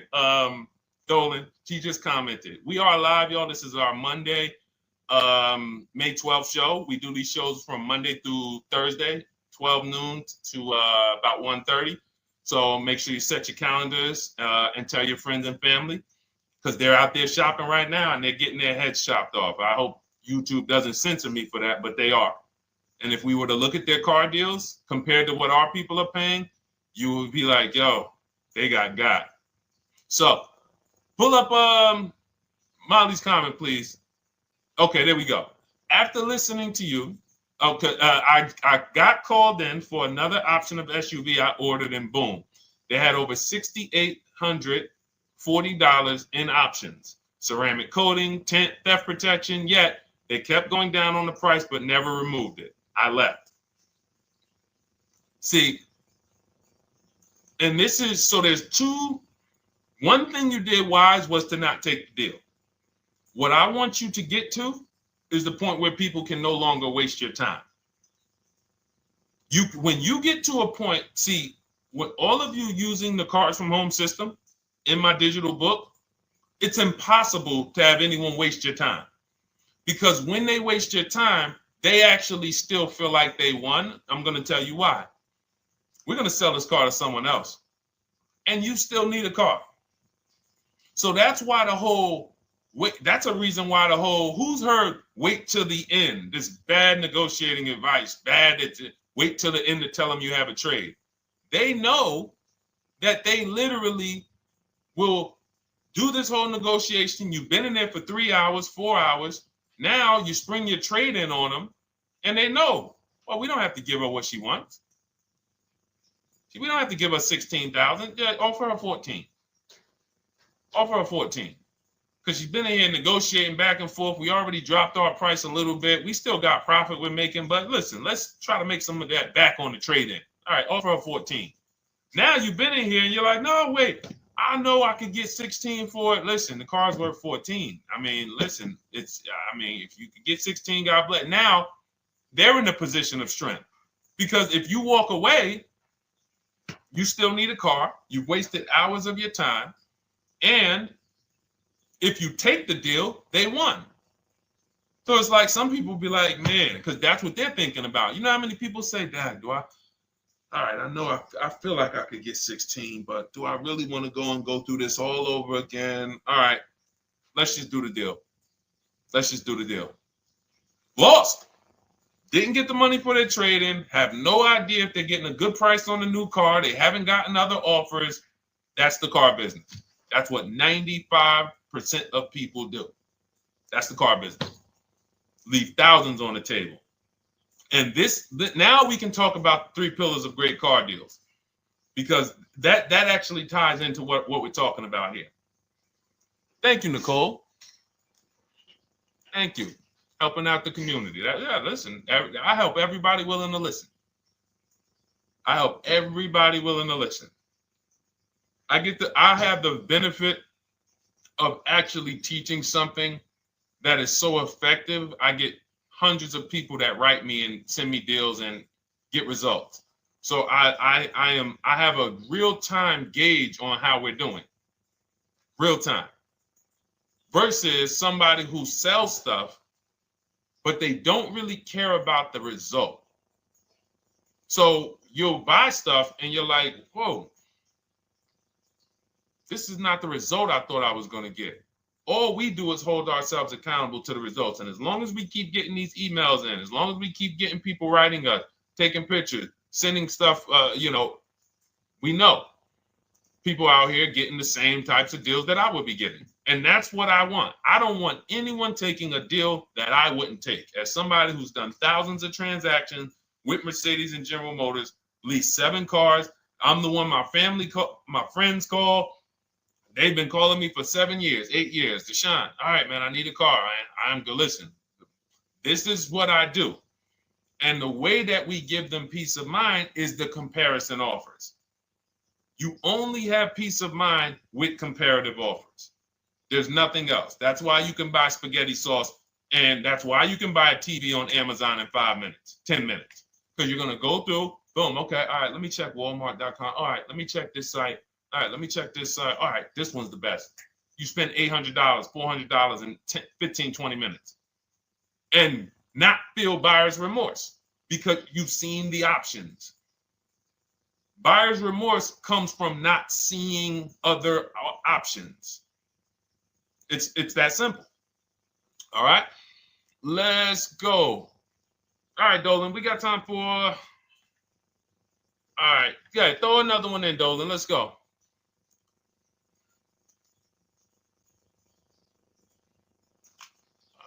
right. Okay, 2015 Mercedes-Benz C-Class C300. Hey, wait a minute. R. Hunter Photography. Just got the book, and I'm looking forward to reading it. Congratulations. Everyone who got your book, just type book in the comment section. I just want to give you a shout out. Thank you so much for those. If you have the book or if you just got the book, just type book. Thank you so much, R. Hunter Photography. Appreciate you. Make sure you send me your success story. That's what I care, whether you buy, lease, or purchase. Even when you use the bank bidding war, show me, hey, yo, this bank was at this interest rate, this bank was at this interest rate, and then the dealer got me this. Write me all of that stuff. I love hearing all of that. Michael, good to see you. Michael McLaurin on TikTok. Thank you so much. Use it and win. Use it and win. I want that book to return to you $5,000 to $10,000 per deal. So every single time you do a car deal, that book should be returning to you $5,000 to $10,000 per deal. All right, 2015 Mercedes C-Class, 85,000 miles. What are you thinking? See, there's nothing there. You get what I'm saying? There's nothing there. You have nothing to compare it to. Now, here's the thing. We teach something in the book called, and we still got to go to the 3 pillars of great car deals again. But there's nothing, we teach something, there's no boundaries in car buying. There haven't been no boundaries. For example, let's talk about the most expensive purchase most people make. Now, in this case, sometimes it's people's cars because people aren't buying houses as much as they used to. But the most expensive purchase people make is their house. Would anyone on here get a 40-year mortgage? Anybody? Yes or no? Thanks, EJ. Enjoy the book. I can't wait to hear from you. Anyone?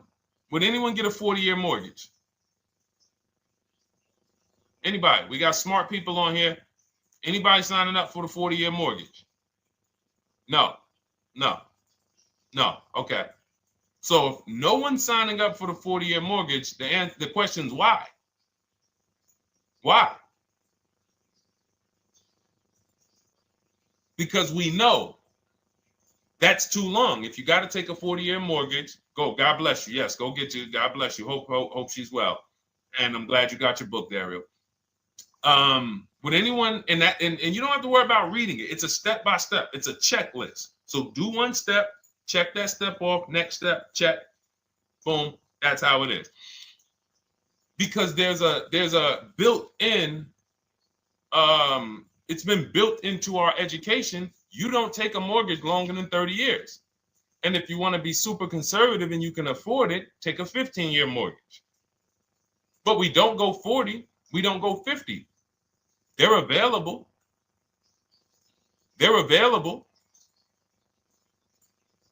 That's the same thing with 8-year car loans, 7-year car loans.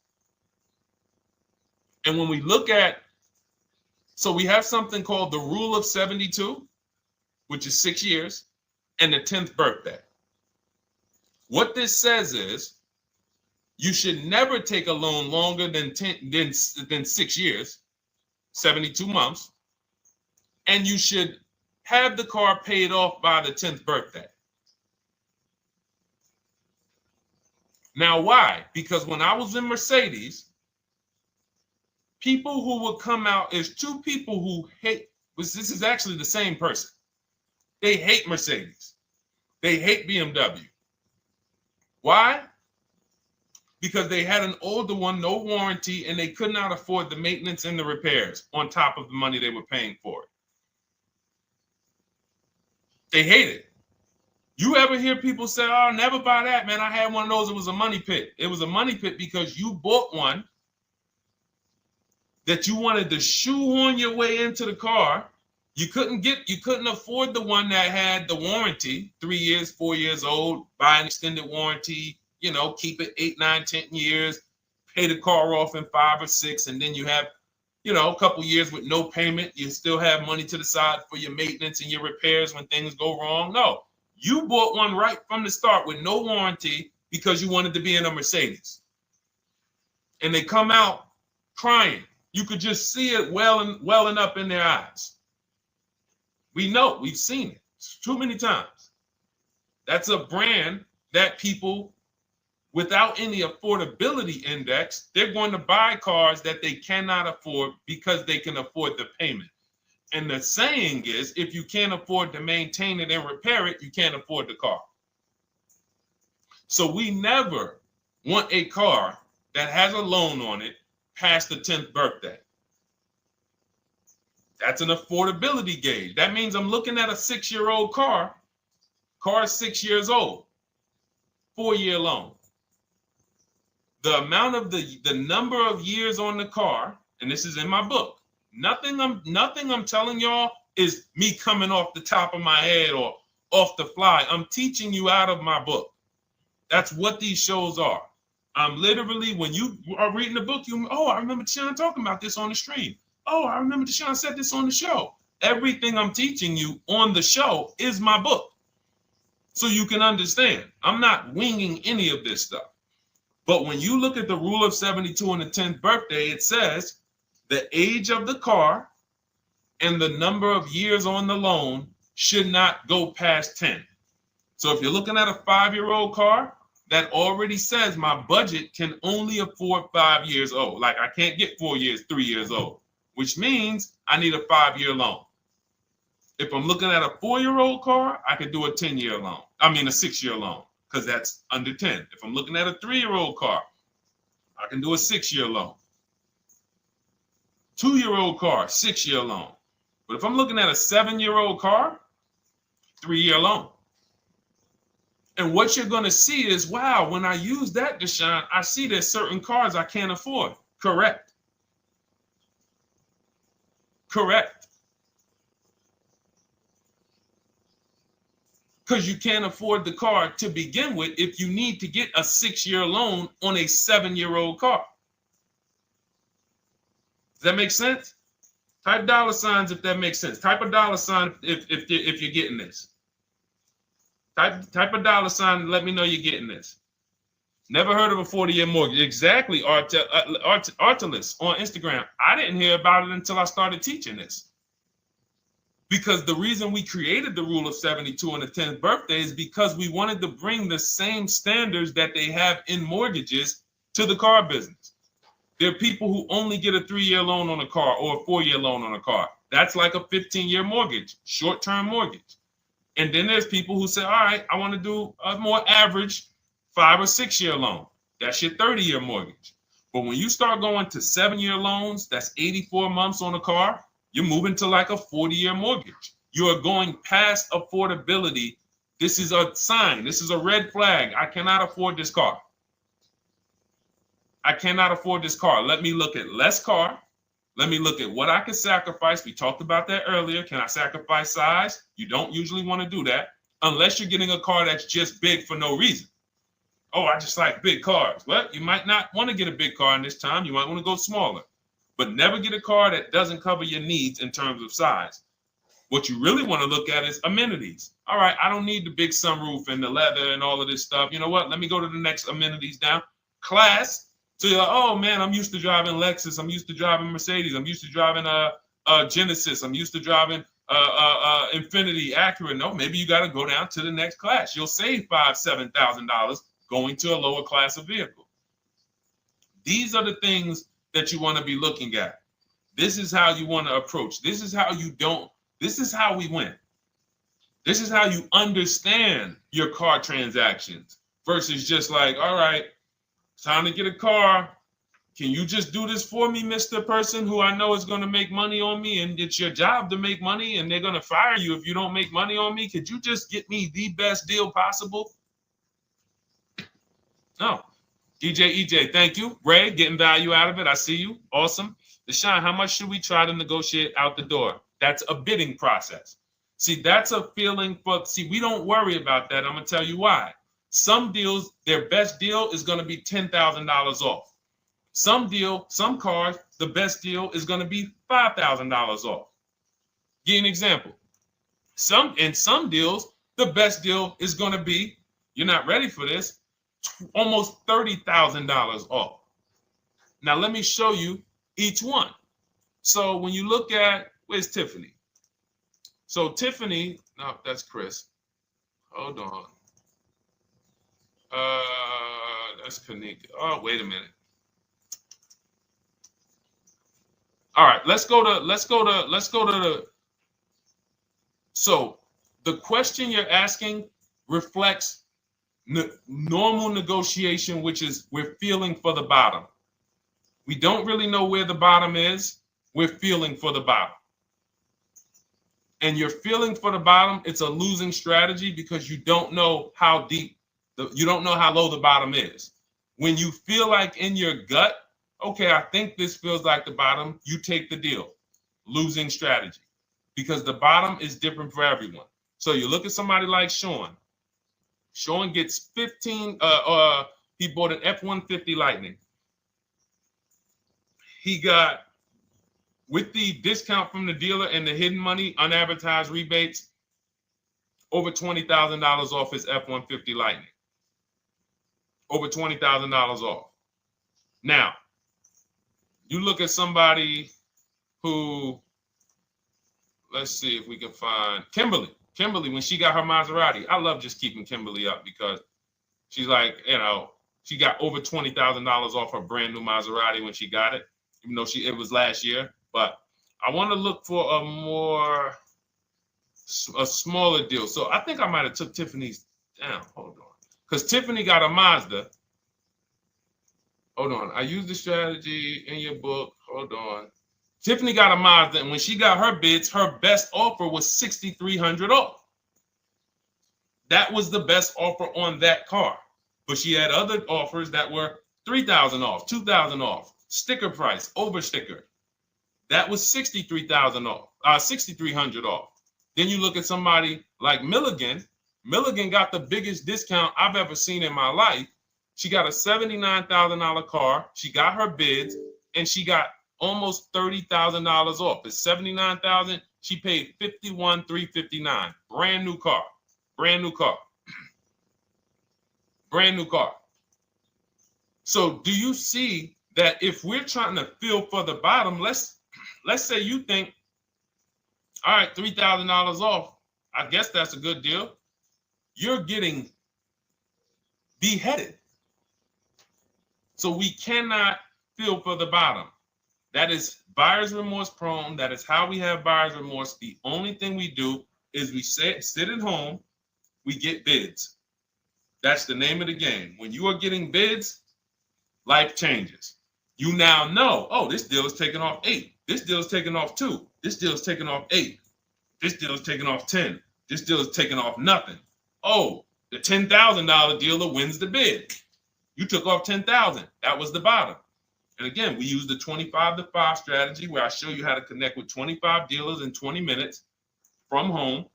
You get your bid. You want to call around, do it by phone, call and get your bid by phone. We do this by email without talking. That is what's in my book. That's how we do it. So everything we talked about is in my new digital book, Cars from Home, 7 Steps to Saving Time, Money, and Avoiding Dealerships. Normally $97, part of our welcome offer. You get your copy for $24. That's 75% off. In my TikTok bio, click that link. My Instagram bio, click that link. Or YouTube comments and the Facebook comments, deshonsbook.com. 2 hours, get your $24 and let that continue to make money for you and keep money in your family. We didn't talk about. We didn't talk about selling leases and equity in leases. We didn't talk about the bank bidding wars. We didn't talk about, we did deep on leasing versus buying. We hit on a lot. We hit on a lot today. Now, for those of you who are like, Deshone, I'm just meeting you, I don't really trust you yet, then start with my free cheat sheets. Dolan will put a link for you. You can go to DeshonesCheatSheets.com, put a link in the comments, and just start with my free cheat sheets. We've given thousands of people have started with my free cheat sheets. That'll expose you to the Cars from Home world, because once you see the value, like, wow, this is what Deshone's giving us for free. What is in the book? The book is your step-by-step checklist, step-by-step blueprint. But if you're like, you know what, let me just get started with the cheat sheets, go grab the cheat sheets. Now, mark your calendars. We're here Monday through Thursday, 12 p.m. Eastern Time. Show usually lasts about 90 minutes. You can bring your questions. You might be watching this on a replay, because you'll see a lot of people ask the same question you would have asked. But mark your calendar so you don't miss a show. We'll be back, and then we'll run the whole replays all through the weekend for those who couldn't be here during the week. So I'm going to start. I might start doing something for people who bring people. Write me some ideas, because what I really want is I want to come up with something, a way to reward people who share. That's why I wanted to give a free copy of my book to our nurse on TikTok. You know, like I want to come up with something for people that bring people, that help me actually spread this message. DM me some ideas, and I'll watch that. I can't read all the DMs, but I will certainly start that DM with, you know, I have an idea, and then I'll know that's you, because I want to come up with something specifically for the people who share. All right. I'll see y'all tomorrow.